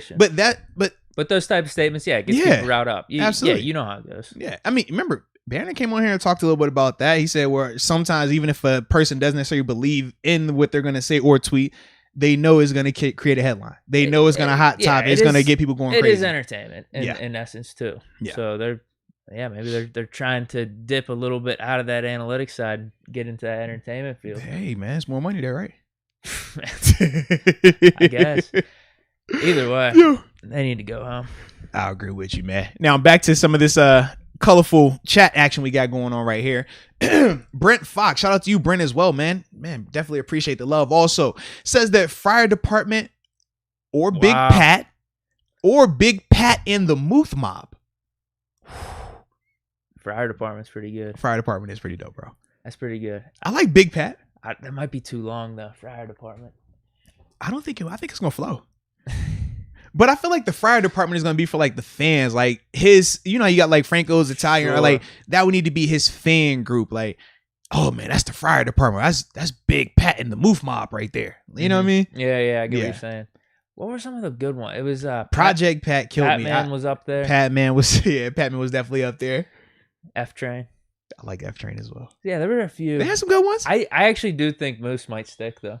I think I think that might underrated. stick. Underrated. And it's not too much. It's not. No. It's not we're not stealing someone's name like the whole Megatron and things like that. So yeah, it could. It's not my favorite, but I actually think that one might be the most organic one that comes into play this year. Okay, that's what I'm guessing. I'm hoping so. Man, hold on. The screen jumped on me real quick. There we go. I was about to say I'm smooth. I got it now. Hey, you need some help with this. You need me to get in this I'm grooving. I just know you don't have your glasses on, so I ain't want to push you like that. I'm like you after you're good. Swimming with the Corleone. Yeah, you're good. You're good. Even though they didn't want to believe me, once my eyes got back good, I like to go back and every once in a while, as I'm just winding down, you know, enjoying the rest of my evening, I like to go back through and check the chat to see, man, what comments I missed, what were people talking about and things like that. And I did see where a lot of people in there were questioning the validity behind my statement, behind the condition of my eyes. They brought up my Cheech and Chong shirt. It wasn't adding up. I'll give it to them. And the tie-dye, and obviously what Cheech and Chong stand for, and you know what they were promoting, along with my eyes being very puffy and red, and me not being able to see as clearly as I would have liked to be able to see. And I just want to say, it's time for some clarification. Okay. They want to know. Y'all want to know, was I inebriated? More importantly, was I on medicinal or non-medicinal medication in terms of marijuana? That's what they were looking to see. They wanted to know. They wanted the truth. Well, you know what? I'm going to give you the truth right here, right now, ladies and gentlemen. I, Arthur Moats, cannot confirm or deny said allegation. So with that being said, we're going to get back to Call Me K. Love the contribution. She says, Deke, what happened to the beard? By the way, best podcast around. Hashtag GOAT Moats. Hashtag MVP Deke for the win. See that smooth transition right there? And real quick clarification. Call Me K is not female. Oh, excuse me. I'm sorry then. No, yeah, I just wanted, because he follows me on Twitch, YouTube, and everything. Plenty, yes, I actually played against him in Madden, and I got smoked. Oh man, it was bad. Did you bet him? No bets. Would you bet him next time? Depending on if we're playing on PS4, PS5, maybe. Which one you like better? It's different. I like PS4. So if we set the matchup for PS4 and we put a wager of you have to shave half your head. Just half, like smooth whole head on this side, long hair on this side. I'm talking full Harvey Dent. That's what I'm going for. Half mustache. Oh my god! Could we get that? Could we set that up? I would be all for. Could we wait? Maybe end of summer, because I'm liking this look. I don't want to box up this look for the summer. You're not confident in your gameplay? No. No, I'm not gonna lie to you. I'm not actually. No, oh my gosh. Yeah, I'm not. I'm not confident in it like that. I'm not. Oh my gosh. Because when those stakes are on the line, I might not have the it factor. Oh man, that's what it is. I might have small Deke energy. Oh no, I thought you always had the it factor. I'm not gonna lie. I do have some really clutch moments in Madden. I just want to keep the look, because I could lose. I'm not gonna lie. I could lose the game. The look would be, yeah. I need to keep the look for the summer. Maybe late the summer. half ball head would. I can't do that. I can't do it. I need that. Yo, we're going to need to get you some type of bet like that where I know you're something else maybe. But no. I low key want it during the season when we actually got to travel. When we're going to like one of these tailgates and you get to pull up with. I think it might have to be something to do with the actual Steelers. I might need to get into like a shouting match with someone on TikTok again or something like that. Like if Steelers start off hot, I'll talk some shit again. Because Call Me K just hop back in and says, Deke, we could play on PS4, bro. I'm with it. Crying emoji. Like he wants all the smoke right now, man. He already said he's good to play on the PS4. He wants all the smoke. I know. You better put some respect on his name, man. I know. This gentleman is not playing with you. He's not. You get hurt out here with these folk, man. I told you about come right here playing with these people, man. I don't play these games with these people, man. They with it. Yeah. You try to step over there to just tiptoe. He does this. All right, you better call that man K with a capital K. I know. Whew, before you make you cut that K in your head, boy, you don't want that, man. No. Oh, man. We'll think of good bets for this season for sure. Absolutely. At the end of the summer, because like I said, I got to keep this look. I honestly might keep the stash the whole offseason. I like it. I'm not gonna lie. I'm digging this look with you, man. Like you got the stoner vibe, you got the blind guy vibe, you got the cool guy vibe, you got the old guy Miami Vice vibe, you got the 80s professional job where their job is to please people vibe because of the stash. Yeah, you see how I politically correctly just dropped that that. Like, it's a lot going on with you right now. And you look like, you have a little extra fun when you go to your parties as well. You brush your nose off. So it's like, but either way, we're good. Yeah. We're keeping it family friendly, man. You're not gonna get me in trouble today, man. Sure. You're not getting in trouble. All right. But full circle here, man. Shout out to Lyco Thorpe. Lyco Thorpe. I'm killing this dude's name. God, I'm killing the name. I need the phonics just like because anywho, Lyco Thorpe HD. Either way, welcome to the upper room, aka the room. Welcome. And please just type in the phonic version, right? I don't even know. Phonetics, maybe? The phonetics. Yeah, there we go. I'm butchering that word as well. But type that in so I can say your name correctly, because I'm big on saying names correctly. I don't want to say names wrong, and I don't want to misgender people either. So shout out to that. But anywho, getting back to these before we get further into this OTA conversation. And also shout out to you, Christian Cahill, Christian Cahill. I did say it right the first time. 297. I did misspeak. I said 197. I don't know what I was talking about. Yeah. For the longest active game streak that Brett Favre had when I broke it. You're absolutely right. I do appreciate you on that. Maybe I should tattoo it so I don't forget it, Just like, what's that 297 for? That'd be a good tattoo. Like, man. Maybe just a Brett Favre tattoo. Like, yo, I did that. I don't want to brag, but every once in a while, you got to put the hammer down, man. Good old Mo had one in him that day. Yeah. Now I'm washed. But getting back to the football conversation, Myron Bennett, shout out to you, Myron, as well. Appreciate the love and the contribution. He asked, how do you feel about Dotson's comments about the new O-line coach emphasizing the 3-point stance more and doing the small details like that? And do the small details like that help the line? Myron, I'm actually glad that you brought that up. I was something I wanted to talk about with OTAs because obviously Dotson, he had the shirt, and I know you like the shirt. That was the other thing I saw. Like, I love this shirt. I love his energy, dude. Bro. Honestly, my Twitter game yesterday was probably like A plus. You were my favorite follower yesterday. It was pretty good. Yeah, I'm not gonna lie. The PFF meme with the Aaron Rodgers probably should have got more attention. Maybe some of these people could retweet but the problem was this. Because the problem was Brady had started that out. I know. Those were amazing. Yeah. Brady caught us all off guard. We were like, whoa. Like, social media Brady is awesome. I love Twitter Brady. Yeah, he said something on his Instagram too. He said because him and Phil both won championships. He says absolutely 2 champions versus Jeopardy host and mad scientist. Yeah, like I love it. He's good, man. He is good. He's working it, man. So yeah, without a doubt, definitely enjoying him. But you were on one yesterday, man. You were in your zone. But Myron, man, first off, in terms of Dotson's comments about Adrian Clem, the funny part to me was he was like, I really can't say what he says in the meetings, but it's a lot more intense. He speaks to them a lot more harshly. I do like that. He said that he wasn't as friendly with the guys like Sean Surratt. And there's, like I said, anytime we talk about those comments, I always want people to know that it's not a right or wrong way to do that. Like, you don't always have to be the friendly, nice, good guy coach. You don't always have to be the hard guy either. But either way, whatever method works for you, that's what you go with. And knowing Adrian, the more I've researched him, that is his coaching style, but that's how guys typically respond with him. So if that's the way that he motivates these guys, if that's what it's going to take to get them back, being a physical group, having a physical mentality, because playing physical is more than just firing off the ball. You got to have that mentality of, I'm trying to break your face every single time.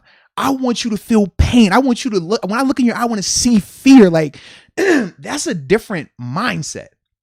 And I felt at times they didn't have that last year. No. I thought at times it was a lot more going through the motions last year, checking off a box of I ran into this guy, I did my job. Not, I'm trying to, like, just your face mask and your nose, I want them to become one. Like, that's the energy I want, especially from my old lineman. Dotson, he has that energy. The way it sounds like with Adrian Clemens, seems like he is trying to promote that energy as well. So I'm all for it. In terms of the 3-point stance part, I like that as well. Just from a leverage standpoint, when you talk about, does that help? Will that improve in terms of the details? Yeah, because when you're coming out of a 3-point stance with football, people get enamored with size. People get enamored with how much a guy can bench press and things like that. But realistically, it's about leverage and technique. You don't have to be the strongest guy or the biggest guy. I was never the biggest or strongest anytime I was on the field. But if you have technique, if you have pad level, you can be really, really good. And by coming out of a 3-point stance, it naturally creates pad level. It naturally makes you have to be a knee bender and not a waist bender. And what I mean is this: as a knee bender, your head's still up, your chest still up. You're still able to see where you're going. You're able to fire out. You're able to uncoil out your legs, right? Because your knees are bent and you can really, pack a punch with that. Now you factor that and add technique with it. Got a really good player for that play. Now, when you're coming out of a 2-point stance, you can run the issue of becoming a waist bender. And what is a waist bender? Tall people, 6'2", 6'3", typically our O-line or bigger body people. Instead of wanting to bend their knees to get down, which does take a lot more energy, you feel like, okay, if I lean forward, I'm low. But you're not. You're just in a bad position. You're compromising your back, but you don't have any power to move people. So even though you'll be able to create initial contact out of that 2-point stance by, oh yeah, I grabbed him, I got my hands on him, you have no power to move the person after that, no power to sustain or to stop if it's a power rusher or just a big body guy in front of you. So coming out of the 3-point stance, I'm a big fan of it, especially as it pertains to rundowns, man. So knowing that he is bringing that part back, I think is going to be really good. Now, you say bringing that part back. Is that what we were doing under Munchak? Yeah, but no, it's not just a Munchak thing. Okay. We typically, I felt like early on under Munchak, we would still flirt with 3-point stance, but towards the end of it, it became almost exclusively 2-point stance because of, obviously, just the passing. When you pass that much, it's hard pass setting consistently out of a 3-point stance. If you're a guard or a center, you're fine with it. The center is a 3-point stance pseudo because you got to hold the ball. But for your tackles, right? For me, I would always tell myself, if it's an obvious passing down and this tackle is in a 3-point stance, I am going to leave him. Like he is no way he can get out of this stance and back up fast enough with me going out. You can get play action out of it, and that's what I do, like, because it can be a weapon. It makes it all look the same. I have to respect the run because you coming out of that 3-point stance. If you hit me and I don't think you're gonna really hit me out that 3-point stance, you can floor me. You might hurt me. But if you're in a 2-point stance, I got time. It's not as pressing. So when I see you in a 2-point stance, I'm thinking more pass. It's like I can react back to that because I know he's not going to blow me off the ball. That 3-point stance, I know, hey, man, this dude, I better bite my mouthpiece a little bit right here. This is going to be a good old collision right here. So that's the part where we got away from that, especially last year. Last year, they were almost exclusively 3-point stance.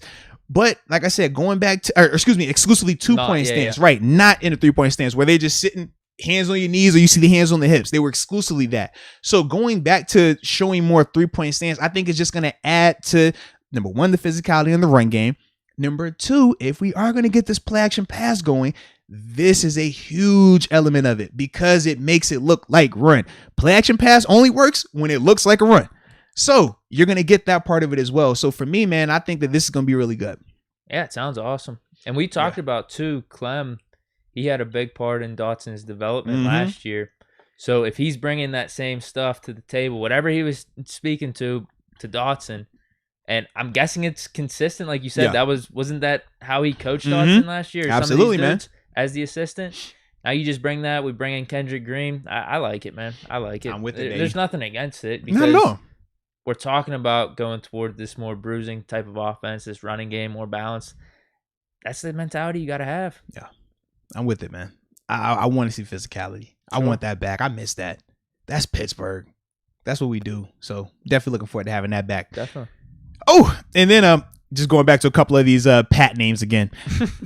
Donald Copeland. I think Donald was the one who said this the first time, so he reminded me Pat Shiesty. I do like that one. That's a good one. Yeah. Because Pat Shiesty, Deke Shiesty, I'm with all of that, man. Shiesty Deke. Yeah. I'm with it, man. Let's go. One. So yeah, definitely was a fan of that one. And Garrett Johnson says, if you use basketball nicknames, Swaggy P is another one. I was a big Swaggy P fan too, bro. I'm a big Swaggy P guy. Wow, that's a good one. I love that. Oh. That's a good one. But see, I'm not gonna lie. Swaggy P to me is always gonna be Swaggy P. It is, yeah. Like playoff P, because he gave it to himself. Like this could be a redemption. Yeah. Where Swaggy P is like Swaggy P was Swaggy P. Yeah, like I don't know if anyone could take that. I'm not gonna lie. Like full transparency, it was plenty of times when I was playing professionally. If I made a play, I'm like Swaggy Moats. Let's get it. All because of Swaggy. I swear, bro. I promise. I'd be like, yo. That boy Swaggy Moats out here. Let's get it. I was just wishing I had that moment where I like did something where I could turn around and you know what I'm saying? Like, but it never happened. 3 sacks in a game. You know what I mean? Just walk off like that, man. But yeah, I'm a Swaggy P guy, bro. I love his energy. No defense, straight buckets. That's a good one though. Yeah. That's a good one. Absolutely, man. And then Just Blaze 412. Shout out to Just Blaze 412. Looking at some of these comments, people think that I was Just Blaze 412 or 420 the other day. Yeah. But Just Blaze 412 says, all this media hate on Ben is regurgitated crap from last summer. They will brush their words under a rug once the Steelers start winning. I agree with it, man. Yeah. We should make sure that we pull all this shit back up whenever Ben Keep goes the receipts. Off. Keep the receipts, ladies and gentlemen. Keep the receipts. I'm telling you, man. I do think he's going to have a really good season. Mm-hmm. And all these haters, man, they're just hating. Like, I don't know. It's like the easy thing to do these days. I don't know what it is. Yep. I don't think there's any real thought into this type of stuff. They know what's going to get the clicks. They know what's going to get the plays, the reaction. That's all it is. And that's really all we're going to take from what you're offering. That's it, man. You guys are just a clown show. Yeah. Y'all are who y'all are now. Yeah. I'm glad everybody else has joined the party then. Because I've never liked them. So I really appreciate you, reiterating that fact. Speaking of clown shows. You know what I'm saying? Like, I appreciate that right there, man. That was me yesterday thinking Joy was getting that shutout, man. Yeah. That was me in that middle of that workout when I sent that text to you. I said, Lord, I'm either going to text it or I'm going to tweet it. It was one or the other. Yeah. Hopefully I chose wisely right here, man. All right. And then let's see. What else do we have? Oh, and this is going back to that Firemuth or Pat Shiesty combo. I thought this is like one of the hottest topics. That's gonna be this reoccurring thing. I'm telling you, it's gonna go. So Matt McKissick says you got to get Pat on the phone for the live podcast and just throw out these nicknames to him. It's not a bad call because he has shot down Baby Gronk. He did do that, so we know that the market is open. It's kind of like when you become single. It's like, all right, we know he doesn't want that person. But the rest of y'all, it's fair game. Bro, this is an amazing idea, actually. I'm all right. This is a great idea. Come on, baby. Yeah. Come on, baby. We should do this. We got to make it happen. I know. Make some phone calls. Dude, that would be a great one. We know some people. That'd be a great one. We know some people. And shout out to John Doe, man. John Doe says he needs to get in the upper room. John Doe, I'm going to scroll through here to see if you found your way to the upper room. I know we got a lot of members in here that are great on coaching people up on how to join the upper room. Should be a little button. It says join, right? Just join, like Join. I still need to join. You haven't joined? I'm not gonna lie, I joined, but it was like, am I supposed to join? Like, it was weird, so I like unjoined. I didn't know what to do. That's what I mean. It was kind of weird. I don't know, because it's kind of like liking your own video. Like, I watch it, I'm just like, I'm not supposed to like that. Great, give me your iPad, you like it. Like, I don't know. I should join, right? Should you? I think I should. Technically, you get the perks. You create the content. I know, yeah. You get they get early access. You get early access. Yeah. You get that like unadulterated, that non-chop, that raw, just boom before it becomes what it becomes. Yeah, man. It's almost just like investing, right? It is. In a way, It's like if you believe in a product, whatever it is, like you should rock it. Like I'm with it. Yeah. If I believe Nike's the best, like, I should get stock in Nike. Exactly. Yeah, or I should have a room full of Nikes. This is the best football information out there, I should join just to show people I believe in it. You're right. All I'm saying is, if you had membership, I would join yours too. I don't have that. I don't have those perks. I would join you. I subscribe to you. I get my little ding. you know, because I'm a man of the people, for the people, oh, by yeah, the people. You check out some of my Madden. You absolutely right. Come on, man. You know I'm for the culture. Yes, indeed. I try to stay in tune, man, and tapped in. Okay. And speaking of some of these other people in this comment section, Call Me K. Now, you know, Call Me K was giving you that energy. He talked about how he wanted to smoke with you. It didn't matter PS4, PS5, your mama 5, your daddy 6. It don't matter. He got time for you. Any time of day, the head getting bald. That's what he said. All right. But I'm appalled because it actually kind of hurt and sad. They still don't believe me about my Cheech and Chong, about my shirt and my eyeballs. Call Me K says Moats was smacked. South Florida still 777 says if you were on weed, you're pretty straight on weed. LOL. A lot of laughing and crying emojis. Well, Donald Copeland says we love green, bro. Don't worry. I bet you this is crazy. Cause I swear there are parents that do this whenever they gotta like watch their kids or something or do something with their kids. Like they'll take hits before they do that. There definitely are. So. You know, maybe you did that too. You going out to the pool just to hang out? I had to get in the water. Can you swim while you're? Yeah. You said you spoke from experience, man. Ain't no fun when the rabbit got the gun. Let's get it. I'm just saying. I think one of your excuses could be, man, I was with the family and stuff. I'd never do that, but I think there's a lot of parents out there that actually, whenever they are with the family, they do it exclusively. That's what they say. Yeah. You know what? I can't confirm or deny that either. You know, I'm really learning this stuff. The more I watch TV, the more I just started to. It's because of everything that happened between the elections and all this other stuff. Like, I just started to learn how you're supposed to respond to certain questions. And instead of saying yes or no, I cannot confirm or deny. Yeah. Just, you know, keep people questioning. Yeah, it keeps them tuned in that way. Man, shout out to ENJ or ENYJ19 said Moats had that rich purple haze. Because see, I do. And I'm gonna tell you, I'm a purple haze guy. I love Cameron. Dipset. Yes, indeed. I stay bumping the purple haze. I keep it, you know. I keep the purple haze extra loud in my car. You know, wherever I'm at, the purple haze is loud because I want everybody to hear from Cameron. You know, pink fur, Dipset. Let's get it, man. Because that's the purple haze he was referring to. We all know this. Jeez. Sure. All right, let's see. And they're coaching my man up on how to join. Yes, I'm glad that they put this up there for joining the upper room, right?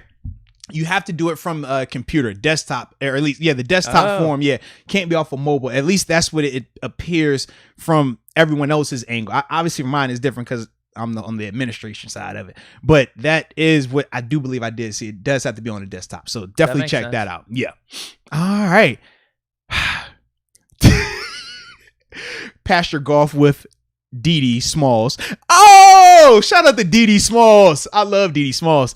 I'll tell you who Dee Smalls is later. You know Dee Smalls, though. Okay. Dee Smalls, that's the guy. He says, can we crowd fund a clean shave for Deke?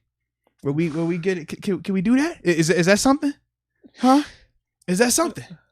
What, do I get all the funds? Like if they give me like $5,000, sure. Do I get a finder's fee? I feel like okay. I'm about to say, do I get a finder's fee? I just want, like, you know, at church you got the offerings, just a little, just.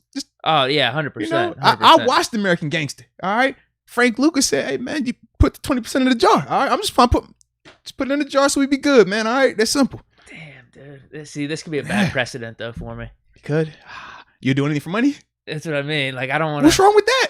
Technically, everyone would do anything for money. It's just different amounts of it, right? Right? Because for me, it's certain things I do for money, certain things I won't do for money. But it's just everybody has their number. That's what I will say. Everybody has a number, man. Would you do like the complete bald? Like, is there an amount for that? It would have to be astronomical. Really? I don't like playing with my hair. I like to grow my hair out. Man. Side note here, because we're actually supposed to be getting transition to this next topic, but I'm glad you brought this up about my hair, because the people can relate to this thing, and you can as well. And actually, I think I might have a bone to pick with you now that I think about this thing. Sure.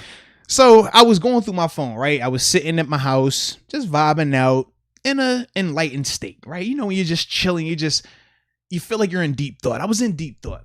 And I'm scrolling through my phone. I like to go through like my old pictures just for the nostalgia. Like, oh man, the good times. I remember this. Oh man, what about that? And I saw a picture from me from about the middle part of quarantine.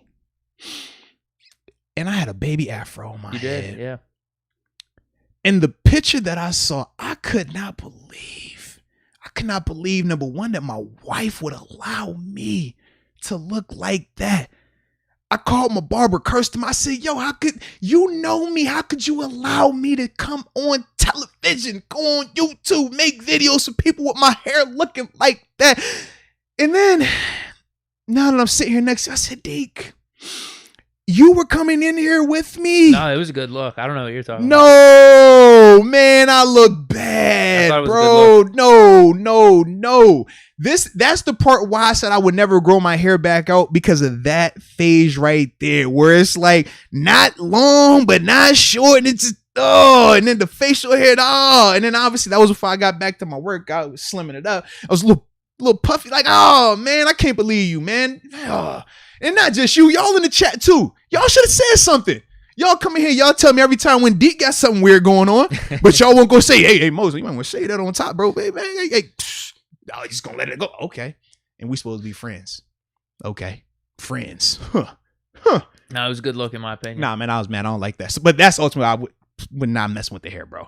I just like my hair, man. It would take a lot of money for you to go bald. Yeah, I like my hair. And no, I can't remember this. I feel like we did. Do we welcome Matt McKenzie? No. Oh, we did not. All right, well, Matt McKenzie, welcome to the Upper Room. Yes, indeed, baby. Yes, indeed. Yeah, man. See, because I went on that rant right there. It got me passionate, and then the chat got all crazy again. So had to recuperate right there, man. But Lumberzack94 also says that Deke has that young Ron Germany vibe today. Yo, they are killing you, bro. I love when they do this. I love when they get you like this, man. That's a good one. All right. Yo, that is funny, though. And then call me K once again right here. Stay off the weed. Stephen A. with the crying emoji. I'm with you. I can't. Hey. These stoner people, Arthur Phelps. Oh, Donald, don't do me that. Donald didn't call me Arthur Phelps. Oh, man. And now, I mean, you can take that both ways, because you're at the pool, but then also. Now, Lumberjack says Moats has, air quotes, allergies. Oh, man. Come on, man. Rod Dollar says he can attest to that in terms of the whole, when you have to get ready for your children, or that whole scenario, you're hanging with the fam. You know, yeah. I swear people just do it. Yeah, like, I have heard people. I'm hanging with the fam. Like, this is what I do whenever I hang with the fam. I have heard that as well, man. They say that when you're watching movies on movie nights, that sometimes it can make you feel like you're in the movie. Sure.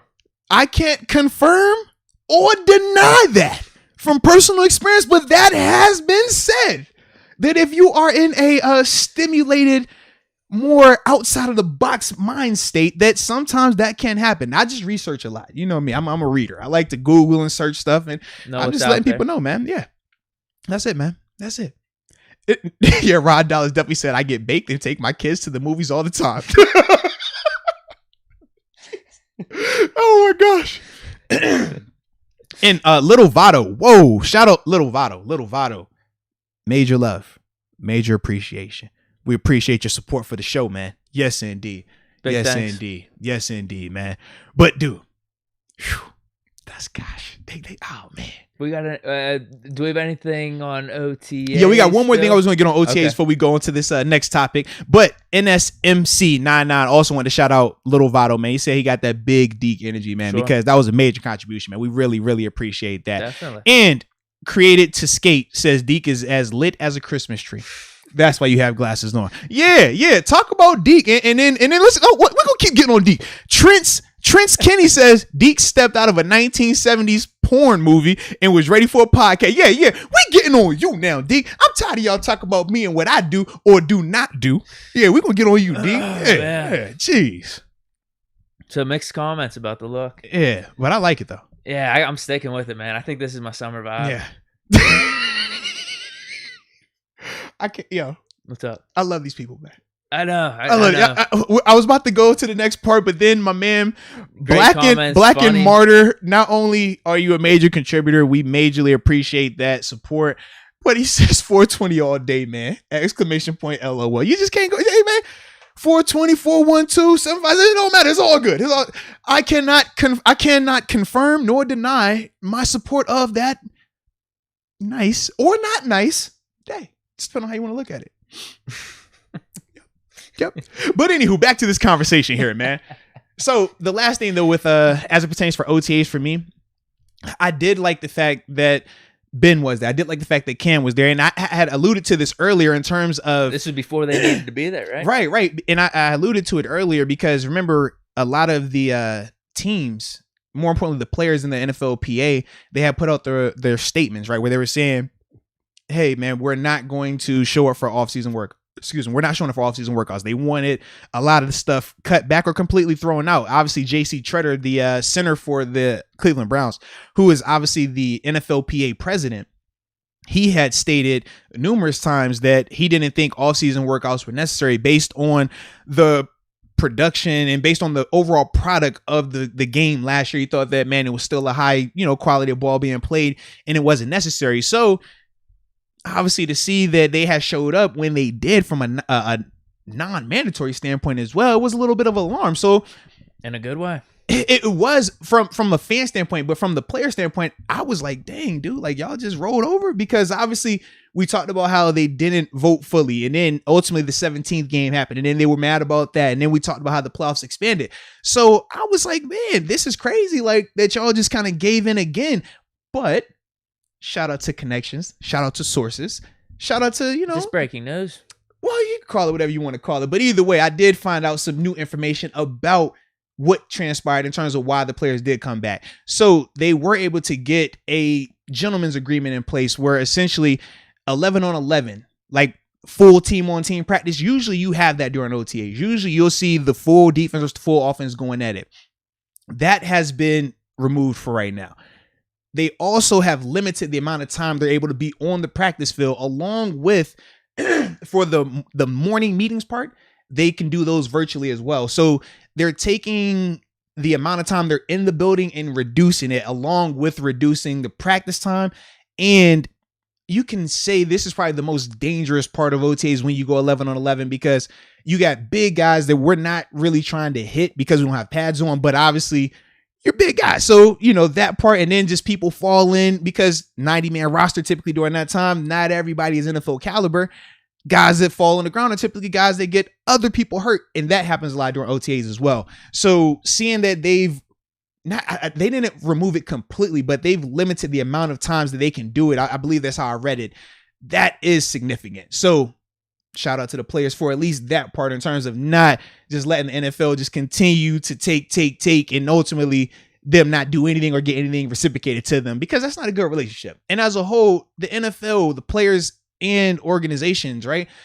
They have to work together for the brand to be what it is, for it to continue to grow, and for us to be able to have shows like this and have fans like y'all that are tuning in. That product has to stay there. The health of these players have to stay there. But more importantly, just continuing to keep it as awesome and as progressive as it can be as well, and healthy, safe. Player health and safety. So those are all the things that transpire, which is why they're able to come back. So definitely good to see that, man. I don't think he brings up a bad point about the product last year either. Mm-hmm. I don't think I noticed too much of a difference, really, outside of just the fans not being there. I thought it was still fine. Outside of the weird scheduling mishaps, watching football, I wasn't really disappointed. I thought they were pretty solid games. Yeah, they were good games. I don't think you were fond of like some of the miscommunications though that equated to big touchdowns. Yeah, at the beginning of the year. Because that's what OTAs, that's what that brings. And also, I think your point about Cam and Ben being there and some of these dudes, just the rapport, just starting this all-in mentality of like, yo, we don't necessarily have to be here. Let's go. Like, we got some unfinished business to do. That's kind of the feel that I'm getting from this team right now. I don't know what the slogan is. I think it might just be unfinished business 2021. That might be it. Put it out there? I think that might be it. I ain't gonna do that. I'm gonna do it. Unfinished. And I'm with it. Now, I will say this. I do love the fact that Ben is there and that Cam is there. Anytime, because I've been a part of places where the veterans, they don't show up for OTAs. They only show up for when it's mandatory. And it's fine. It's not against the rules, but I will say from a cohesiveness standpoint, it does mess things up a little bit, because you have to get used to how this guy plays, how he communicates and things like that. But as a whole, man, when you have guys like Ben and Cam there, it makes you look around and say, well, if they're there, what would be anyone's excuse to not be there? Because those guys are the leaders. Those guys mean business. So you want that. So for me, I'm like, man, seeing them there, I feel like everyone should be there. Now, granted, it's not mandatory, but that's kind of how I look at it right there, you know?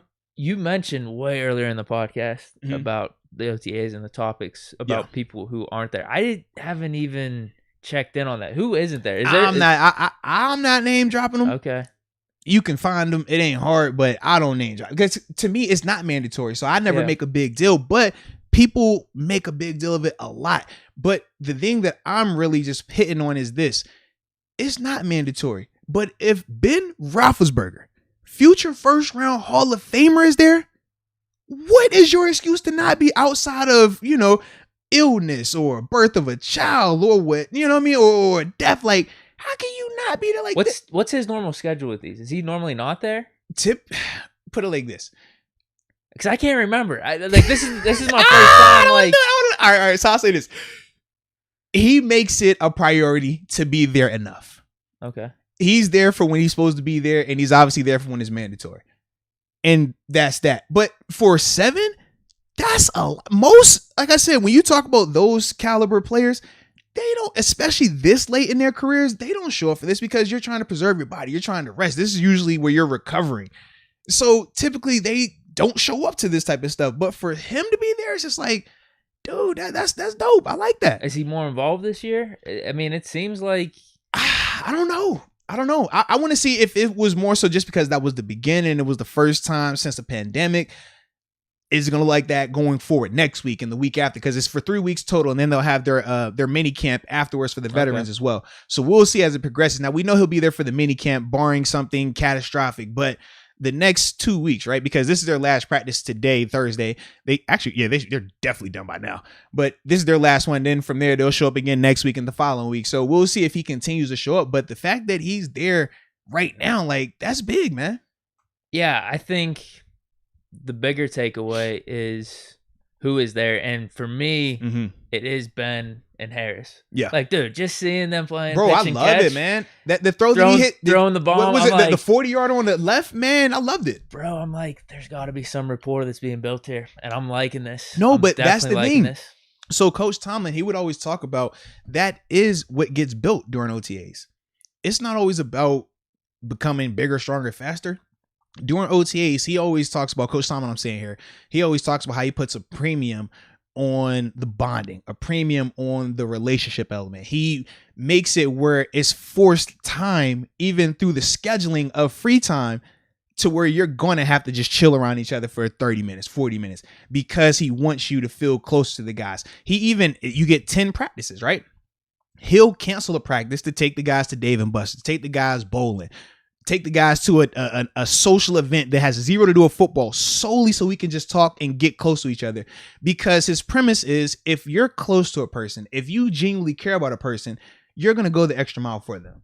You're willing to work harder for them. You're going to prepare harder. You're going to sacrifice more because you actually like the guy. And that theory is very true, because I think of how me and the guys are here in Pittsburgh when we were playing, and even as we retired. Well, I'm retired. Some of these guys still playing, but how we still remain close. Whereas you think of other places where it's like, I probably only talked to one guy, you know, throughout my 4 or however many years I was at a place. Like, that's the only guy I talk to now. You know what I mean? But that's the difference, because in Pittsburgh, he's going to make it where you're going to get close. Your families are going to get close. You're going to genuinely care about these people on personal levels, and it's going to pay big time dividends. So the fact that 7 is there with Najee, that is getting built.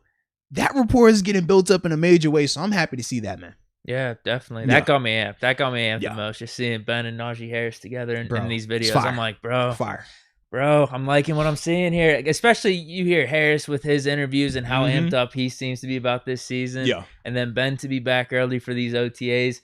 Because it seems like everything that has come out of Ben's camp, he's been amped up about coming back and trying to, what I said, unfinished business. Try to take care of this business in 2021. So to see this come together already this early, because that's all you're going to see. You're going to see a couple highlights. There's not too much to take away from they don't things. show a ton. And even for us media people, we haven't, like, it's like different waves of the people that are allowed to be down there to like see certain parts. Now, obviously, you still can't see the whole practice. It's either like the first 5-10 minutes, like when they're doing warm-ups, and then the ending part where we're finalizing. Well, typically we'll be finalizing team period, but now that that's not a thing, they just finalized like the little end part where you saw some of the throws that Ben was making at the end, winding his arm down and stuff like that. So, like I said, man, it just feels good, man. It feels good though.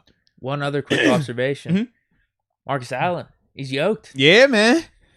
Do you follow him on social? I follow him on IG. I don't. I think it was a Steeler account that posted like. Yeah, so I've been seeing like he's been grinding this offseason, bro. Yeah, I definitely. Is he in competition now for that inside linebacker? I mean, size is cool, but we're gonna need to see the productivity, mentality. Yeah, that's my thing, man. But that's the thing. Like that was what we talked about in terms of like a formula for him to get on the right track, and he's doing it. That's the first step. Yeah, that's definitely. I mean, it's good. Now the size is good, but make sure it doesn't compromise your speed. But other than that, like just continue to grow mentally. Continue to have that mentality of I'm not a safety, I'm a linebacker. If that continues, then yeah, he will play himself into that competition. I just think right now when we talk about the other guys at LB, your Spillane, Vince, Buddy, like those guys, I feel like are just ahead because they've already like this is what they do. You know what I mean? Whereas, like we said with Marcus, he's intriguing, but he's still converting. He's still a baby at that spot too, you know? And don't forget Ulysses Gilbert as well, man. Oh, wow. Okay. Whoa, is this a Moats report? No, it's not a Moats report, but all I'm saying is this, man. Ulysses Gilbert has always been a phenomenal athlete. It's been more health related with him. Every year has been health related. If he stays healthy, is he in that conversation? I feel like he would be in that conversation, but it's about the health with him. So that's my thing. I'm like that spot opposite Devin Bush is going to be spicy, baby. I like that. I just hope it's a true competition. Just let these guys go for it, you know? Like don't. What are you concerned about, them just giving it to Vince, maybe? No, not like I'm concerned with them either giving it to Vince or just giving it to Spillane. Like, I don't want them to give it to either one of them. I want them both to have to grind and compete for it, because you can run the risk of, well, we've had Vince for so long, we know what he is. He came back. All right, da-da-da-da. He's going to get the first go at it. Or they can say, well, Spillane was hot. No, you know, da-da-da-da. Look, I mean, we like this, man. Like the story behind him, man. Boom, we're with Spillane right here. So they could go with that route. But I'm just like, I want it to be a true cut it down the middle, even reps, every OTA practice, and y'all get it in. And we just simply go down here and plus minus every play. Plus minus every play. I mean, you're going to do it anyways. I know Vince does. That's my dog. Shout out to him. But it's like, and at the end of the day, let's see. All right, who was better today? Who was more productive today? And then we just keep going on that list until we figure out the better player. Who emerges? Who separates themselves? That's what it's about, right? Who is going to take that and say, this is my spot? That's what I want, man. You think that's going to be tough? No, we're going to have that for the inside linebacker position, probably for like that third cornerback spot too, where you might have 3, 4, 5 guys competing for it. That's going to be tough to evaluate, because there's only so many reps for each person. Now, see, you say it's tough to evaluate. I look at it on the contrary. I say that means every play matters. You can waste a play when you got 7 plays out there. Right. I've seen plenty of people, you got 10 plays in this particular period. Man, 3 of the plays are lows, 2 plays are good, 1 play is high, and then so forth and so forth. When you trust me, a guy like Vince, he understands this. I understand this. Spillane definitely understands this. For the majority of the NFL, you don't get 4 or 5 plays in a row in practice. You get 2 plays tops, maybe, and that's at the end of the period. You make it happen. When you get on that field, I don't care if you got 1 play. You make something happen every single time you're out there, and that's going to reward you with more reps. That's how I came up. That's how Vince came up. Spillane's cut from that same cloth. We all know that. So that's why I'm like, I love that part, because it puts more pressure on you. If you can't handle that pressure, what you going to do in front of 70,000 in prime time? Seriously. If you can't handle, I only got 2 plays right here in this. Oh, God, and he's coming in for 200. He gets, God, what am I going to do? If you can't handle that, what you going to do when they play Renegade out there? We need that stop on defense, man. What you going to do then? Huh? It's 30-3, and I need you to come downhill and thump this dude. Hit him in the mouth. What you going to do? Oh, God. I don't want that energy. That's small Deke energy, baby. I'm serious, man. So I'm all for it. Good point. I am all for it, man. I don't care about the scarcity. I want it like that because that's going to make the better person emerge. It's going to make you have to go out there and put your A game down. Coach Tomlin, man, listen. Me, Debo, he was in it, but more so not because obviously we knew he was. But me, Jarvis, Bud, Chick. I'm trying to think who else is in there. Keon, all these guys that have come through there during that time frame have had that problem where he's like, look, it's OTAs. I mean, some of you guys, we know you're established. We're not worried about you necessarily making the team, but in terms of being the starter, nah, we ain't just giving you that. You're going to have to go out here and earn it. And he hit you with the, all right, Moats, you going out here, you got your 2 plays. You better lay your platinum rush down. You better lay your move down because if you're not producing in practice, you're not going to get out there on Sunday. You're not going to get that opportunity. It's a special teams period. Hey, Chick, Moats, I know y'all both was out there competing. It looks like y'all even though out there at linebacker. But I'm only going to trust the guy that can go ahead and do it on special teams as well. You out here in the practice period, you better go ahead and make you a tackle on that too. Like, that's the energy. That's the competition you want. And that's what you're going to get right here, baby. So I'm excited about it. Yeah, we already talked about how good preseason's going to be. Yes, indeed, man. Another wrinkle in that inside linebacker room, though. I like it. The more, the merrier, man. Yeah, the more, the merrier. Yes, indeed. Now, a couple housekeeping before we transition to this last thing. Matt, shout out to Matt. Matt gave me the correct phonics on his last name. I was calling it McKissick. It's actually Mixich, like mix and an itch. Mixich. Shout out to Mixich. Cool. Mixich. Yeah. But love the podcast, bro. That's what he says, and we love you. So shout out to you. Thank you. Also, Just Blaze 412. Welcome to the Upper Room. Yes, indeed. Yes, indeed. And then Barilla 92. Just wanted to comment, #porn stash Deke. Okay. Just wanted to give you that little bit. I like it. I like it. All right. Now, last topic before we get up out of here. All right. Where are we at? Boom. Talk a little bit of this NBA, man, as we're sitting at this 2-hour mark because we don't No way. Bro, we're at 1:56. So we're not going to be on this NBA topic long, okay? I don't need to be. Yeah, we are not doing that for a long time. No. I just want to give a couple reactions though. Shout out to Luka. Yeah. I've come around. We talked about Luka, was it last year? You were saying that you thought he would, ultimately take over the next face, right? You say he would be the next face, right? We did because I was saying 4 or 5 Yeah, guys. It was like Zion, him, Ja Morant. I said Zion. I think you said Ja. I might have said Ja because I personally Luka. I felt like Zion is more explosive and was more popular, but I like Ja as a player better than Zion. I thought leading a team. Like I just like his game. Like I'm a guard. I love guards, man. He just dropped 40-something yesterday. Dude, nasty. But shout out to the Jazz, man. Donovan Mitchell came back, and that was Jazz looked like the better team right there. But Ja is filthy, bro. Like, and I love his big Deke energy all day, every day. Yeah. That's his grind, man. So I love that, man. So shout out to him. But do I have the edge right now with that call? I feel like you do because dude, Luka, oh my gosh, man. And I don't know if it's heightened because we didn't pick Greek Freak though either. Like he probably would have been the popular choice to say at that time. I don't. He can't shoot. Yeah, that's the problem. He can't shoot. I'm like, I'm not gonna. I don't like those type of guys. Yeah. But to me, what Luka is doing, like I said, I don't know if it's heightened because it's playoffs and I'm just in my vibes when I'm watching the games, or if it's because of my LeBron love because we know who he's doing it against as well. I think that's played into it even more so for me coming around the Luka train because you remember, right? Who you talking about? LeBron going against someone? No. So listen. Okay. So you ready for this, right? Yep. So we know I'm a LeBron guy. Yeah. Now, 2 years ago, the Toronto Raptors won the NBA championship, right? Now, we know what happened and how that happened, but at the end of the day, Kawhi Leonard, he got a dinner from it. Kawhi Leonard became the next, he's the best player in the NBA, right? That's all we kept hearing. The best two-way player, the best guy, the best wing defender, the best scorer.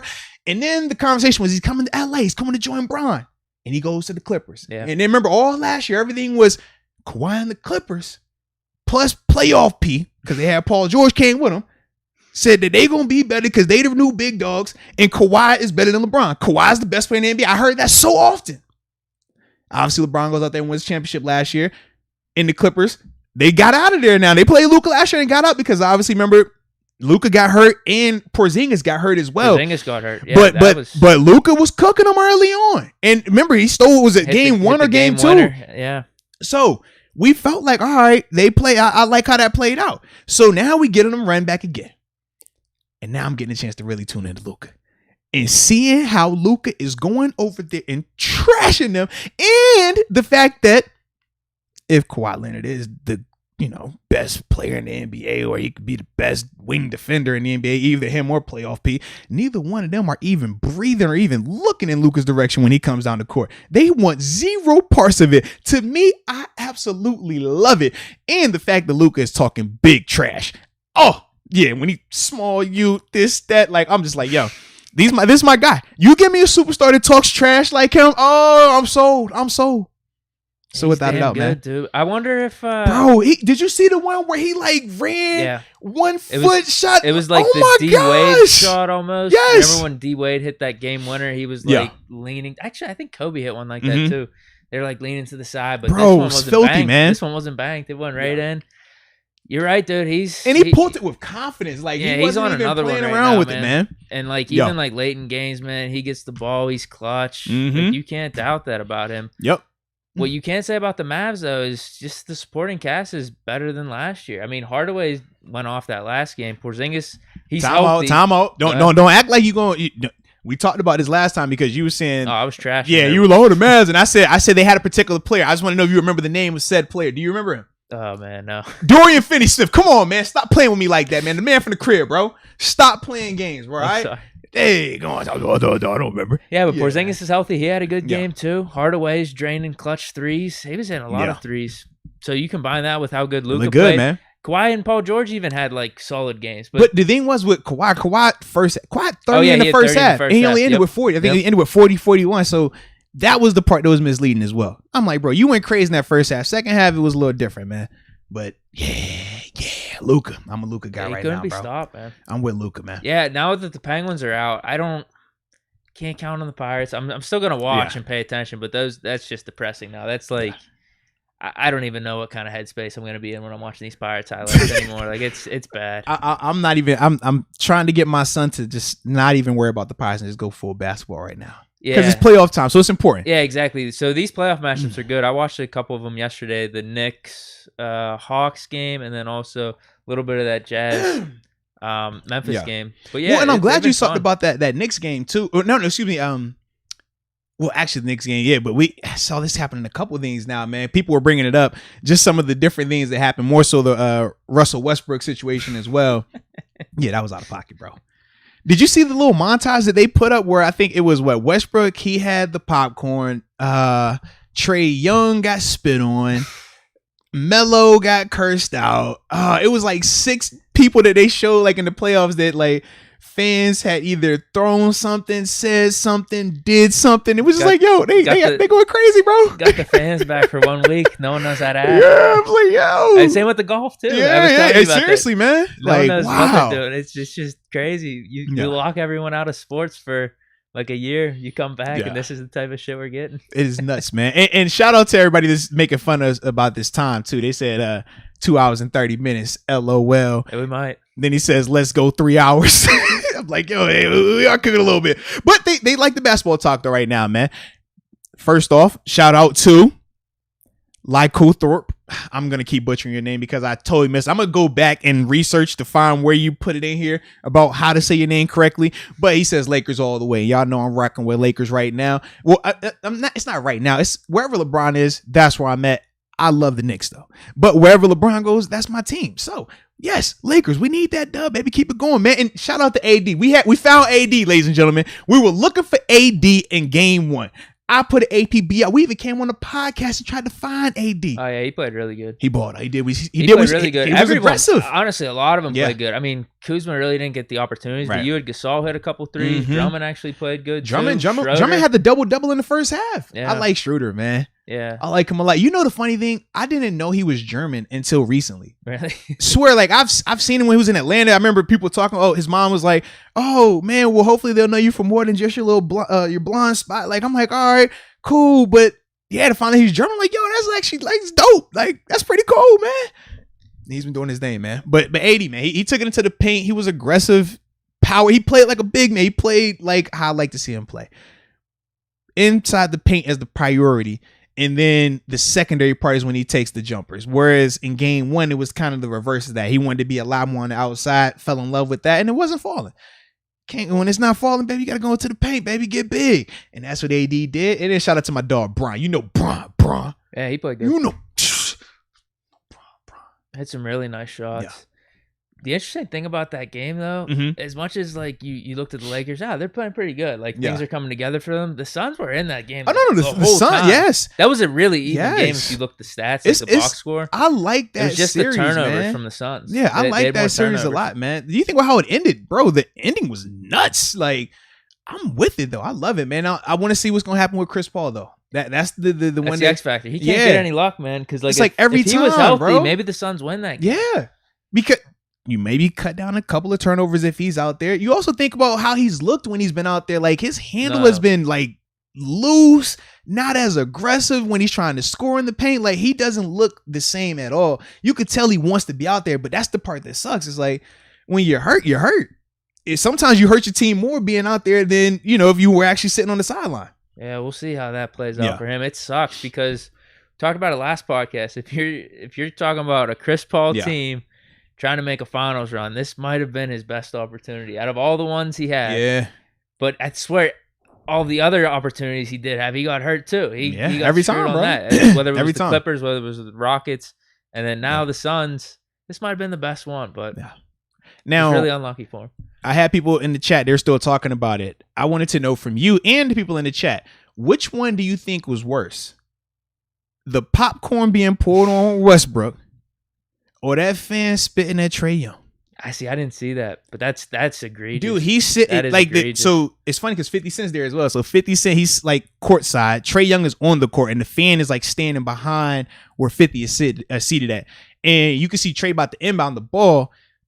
You can't see the guy's face from the angle, but you see him lean over and he does like the motion. And there's a chick sitting in front of him. She jumps out the way and you can see the Trae kind of like, he's like, bro, was that what I would just spit on a grown man? Like, this is nuts.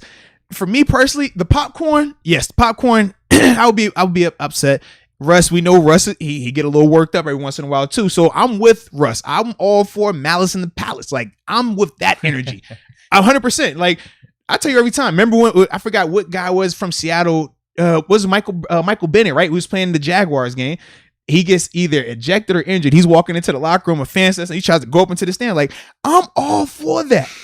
I feel like, yes, if a fan, because the fans, we know how fans get, they are fanatical and they love the line of, well, we pay your salary or we pay to be here. Well, hey, you pay my salary, you pay to be here. Well, you going to pay for these hands, all right? You going to pay for me to put this 13 up the dark side and turn that thing sideways. That's what you paid for. No, it should be like, okay, you want to do that. It's all access. It's all access. That's all I'm saying. It should be in the fine print. If you say a racial slur, if you say anything or do anything that you would not do in person with this gentleman on the regular street, then yes, he gets full opportunity to go up there and rectify said situation. I don't promote violence, but at the same time, I don't promote disrespect either. And that's the difference. I love the fan part, but it gets like, that's disrespectful. You dumping popcorn on Russ is disrespectful. You spitting at Trae Young is disrespectful. That's all I'm saying, man. And it looks like everybody's saying spitting is worse. Oh, that's worse. They're both egregious. They both said the bad. Spit. People are going nuts over the spit. Yeah, that's like next level. That's Chris says spitting will get you shot in a heartbeat. Yeah. For a fact. That's bad. Oh my! Like, if I even thought that you would just, yeah, that's disrespectful. It's full on rage. Like, red arms. I'm losing it. Like, you can't spit. Like, it's a pandemic. First of all, what are you doing spitting in a pandemic? Can we just get to that part? Bro, you see these stadiums, man. Everything's packed. It is. No Everything's packed. Actually, outside of what was it? I saw the Clippers place. They still have cardboard cutouts. I'm like, what? Come on, bro. Yeah. All these other places, man. Utah was packed. Madison Square Garden. Obviously, you saw the Islanders. Penguins were at 50. I don't know what happened. They said it was going to be 100, but then it went to 50. Yeah, I don't know what caused that, but I definitely saw that. But it looks like everything's back, man. I'm excited about that. I'm glad it's back too. And before we continue or start to wind it down, Manuel Molina shared a story. He said he once fought a friend for spitting on him. He said that's a big no. Yeah, and then in the chat they said Myron Bennett says that's not your friend, Manuel. That is not your friend. That is messed up. Yeah, if you spit on me, we can't come back for that, man. I don't even know though. That is COVID spit. Yikes! Absolutely, call me K. It's COVID. You can't. I don't care. Vaccinated or not, you're not spitting on me during the pandemic time. I'm gonna need at least 4 more years before you even feel like you could. All right, even in the direction of me. Dude, the spit though. Oh my gosh, that's like disrespectful. I'm just thinking to myself, like, what could make me like when I spit? If I'm spitting on you, there's no coming back. Yeah. That for me, that's like my ultimate sign of disrespect towards someone. Is that worse than a punch? Oh yeah, I think it is. Yeah, you can punch me, and I can promise you this: we can fight. You can even beat me up. At the end of the day, we'll be able to shake hands and move on from it because they'll be like, hey, we got it off our chest. If you spit on me, is 0 chance. I will never be able to come back from that, bro. Like, I just can't. Like, it's like the most, this is so, like I said, I don't even know how to get the words out for it. Yeah. Just the thought of somebody. I hope I'm never mad enough with someone to spit on them. I hope I'm never just having that utter level of disrespect towards someone that I would spit on, because like I just couldn't fathom if someone were to do that to me. I can't. You're right. I think there's a difference between being mad at someone. Yeah. But that is just disrespectful. You can be mad at someone, but it's like, I respect your game. I respect who you are. Like, I'd never cross that line. Yeah. You're right. There is a line of just like, I just don't even respect you. Seriously, man. Like, it's sad. Yeah. It looks like the people are agreeing as well, man. So here we go. Chris says, spitting is a coward's punch. Lyco Thorpe says, yeah, it's time to fight. If you spit, absolutely. Little Votto says, you can hit me with the cleat rather than spit on me. I'm with you. You can, man, you can hit me with your car. Don't spit on me. If you listen, that's what you're not going to do. Call Me K says, if I spit on you, in my mind, I'm Mike Tyson and you're Jake Paul. Gotta be outrageously confident. Yes. If I spit on you, I have to, number one, know that, hey, I'm not worried about your rebuttal. I don't care that you don't have a knife or a weapon, because to spit on someone, you know that is where it's gonna. Maybe they disrespected you so. You know what I mean? So like that you just you don't care about any of that. I'm with you. Like you have to feel like, yo, I will destroy you if I'm spitting on you. I feel like I can just. There's zero that you can do to stop me from killing you. Yeah. Like this is. Matter of fact, John Jones. You remember John Jones? Him and Cormier, when they first fought, Daniel Cormier in the UFC, they were going back and forth, right? They obviously had this passionate, very heated rivalry early on. And one point during their rivalry, they're doing a media thing, and they had to be separate. They couldn't even be in the same room for media because they would just constantly fight each other and push each other and disrespect each other. So John is on one side of this like room doing the media thing, and DC says, man, I wish I was there right now. I would spit on you. And you could hear John Jones. John Jones, the baddest man on the planet. He got so calm. It was scary. He says, DC, if you ever spit on me, I would kill you. Like, literally kill you. And you could tell in that moment, he was not playing. Like, DC tried to laugh it off. And you could just tell, John, it was a certain tone. Like, it's a certain people you just know, like, that person, he's willing to cry. Like, everybody has it in them. It takes different things to bring it out. But for John, you could just hear it. It's so like that would do it for him, man. Yeah. Yeah, see, everybody's right here, man. A punch is far. Now this is a little interesting right here. So now, Lycorp did say, if you spit on me, I'm looking for a fight. Absolutely. Or if he spits on you, he's looking for a fight. I agree with that. But this is interesting right here. So South Florida still, 777 says, a punch is far more a sign of respect. There is nothing respectful about spitting on another human being. Like, how can you get, all right, how low can you get? I'm with, all right. So a punch is respectful. Like I respect you enough that I'd rather sock you. You know, I snap the. I'm gonna knock you out cold, saying to the hospital because I respect you so much. All right. I gotta think about that now. Yo, that's the first time for me. Yeah. I mean, definitely it is more respectful than spitting, though. We agree with that. Yes, for sure. for a fact. Mike says spitting is the same as being a Ravens fan. Oh, wow. Yes. No, spitting is more of a Browns thing. Ravens got more respect than that. Chris responds with that. I'm surprised they didn't bring up the Bengals. I know, right? Aren't the Bengals like in terms of fans? Yeah, they're kind of like. Aren't they the bottom of the? Yeah, they're like they're like the Joe Dirts. Like that's their vibe. Like, all right, yeah. Like y'all are cool. Yeah, like they'll cross the line more than any of the other fans, right? Yeah, that's what I've heard. I don't know because they get after it, man. Well, yeah, we haven't been up there yet. No, they throw the popcorn. They'll throw the beers, like full beers. We was there for that. Yeah. Actually, yes, I already told you this, man.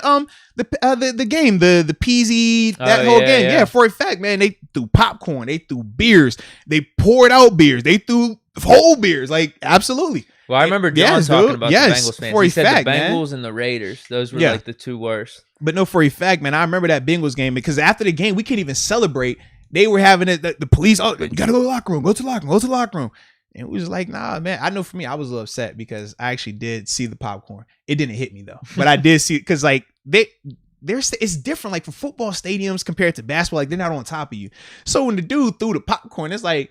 See the popcorn. All right, cool. Popcorn hits over there. The security guy's right there. I was more pissed off at the security guy because I'm like, hey, man, you need to go up there and tell him he can't come to any more games. Like, that's what I wanted that. Because I'm like, because you're not going to let me go up there. But I'm like, you saw it. We both saw it. It was like, this is popcorn. I don't care. And it was funny because I laughed it off at the end, like, or whatever, until the beer started coming. That's when I was like, all right, nah, this is a little different here. Now you throwing beer cans, not just beer. Like if you throw the beer, like I've had the beer poured on, like it's cool. All right, I ain't tripping. You just really hate it. You're really passionate about this loss I gave you. Okay, fine. But when you start throwing a full beer from however high you are in the stands, that's a little different. That thing will hit like a cinder block. I ain't trying to hit that. Yeah. I don't want to feel that. So that part was different, man. Yeah, but as a whole, man, it looks like spitting. No one respects it. You can't do. I can't believe I just saw this. I feel like I shouldn't read it, but I feel like I have to. So I'll say it in the middle of this. So first off, Call Me K says Jones versus Cormier was wild, and I'm glad that he remembered that. And then right after that, Barilla92 says, but if you do spit on someone in the bedroom, it is kinky. So there you have it. I couldn't help. I'm sorry. Kevin Hart had a whole joke about that. Do you remember that? Did you ever I see did his not know. Stand up? Yeah, he had a really good stand up show. He had a whole joke about that, man. It was funny. Yeah. And then Tyler Madison, shout out to Tyler. He says, if you spit on me, you're gonna be in a different upper room. I'm with you, baby. Yes, indeed. Yeah, but you just can't. You can't do the spit, man. No spit. No, that's bad. No spit, and more importantly, no 3-hour podcast today. All right, ladies and gentlemen, we're sitting at 2 hours and 17 minutes. I'm just looking at the clock. You know what? That's for it being like OTAs and Penguins, random some NBA talk. Yeah. We did pretty good. I mean, the NBA talk is fun. I didn't realize that the people rock with the NBA talk like that. If I know that, we can definitely, as the playoffs continue, we can continue to talk more of this. I just didn't know, but yeah, we like just doing like little recaps, right? And stuff at the end. Yeah. Because like for us, I mean, we love sports. Like I love hooping. So yeah, we could definitely do more of this, man. But I'm all for it, baby. So yeah, man, shout out to y'all. But either way, and before we go, my dog Dede Smalls, Pastor Golf with Dede Smalls, definitely that's my guy right there, man. But he says Deke needs a tan. Yeah, you're gonna need a tan, bro. Yeah, a good point. I worked on my tan today. I was outside. Yeah. I was a little hot. You're at an event, you're like working the crowd, you're shaking hands, and then you're like, it's sun on you, but you can't let people know you're hot. And they're just like, you want to drink because like your head's sweating. You're like, no, I'm good. I'm fine. And you're like just drenched. Like that's what was going on earlier today. But I got a nice, it's even too. I didn't get the farmer on me, so I'm all right. I was trying my best.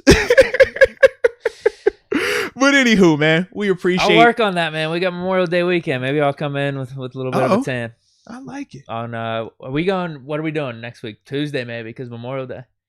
Oh, I'm still getting used to holidays. Okay. Yeah, I'm still getting used to it. I totally don't even count holidays because I still operate with grinding. It's football mode for me. Like we never celebrate holidays with football. It's just like, all right, you celebrate whenever y'all want to celebrate it. Like. I don't care, but yeah, we'll reconvene. We'll talk with the council. We'll regroup and we'll go from there.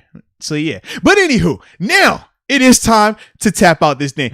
And Lumberzack94, before we go, he had to give you one more. All right. He says, later Moats in Ron, Germany.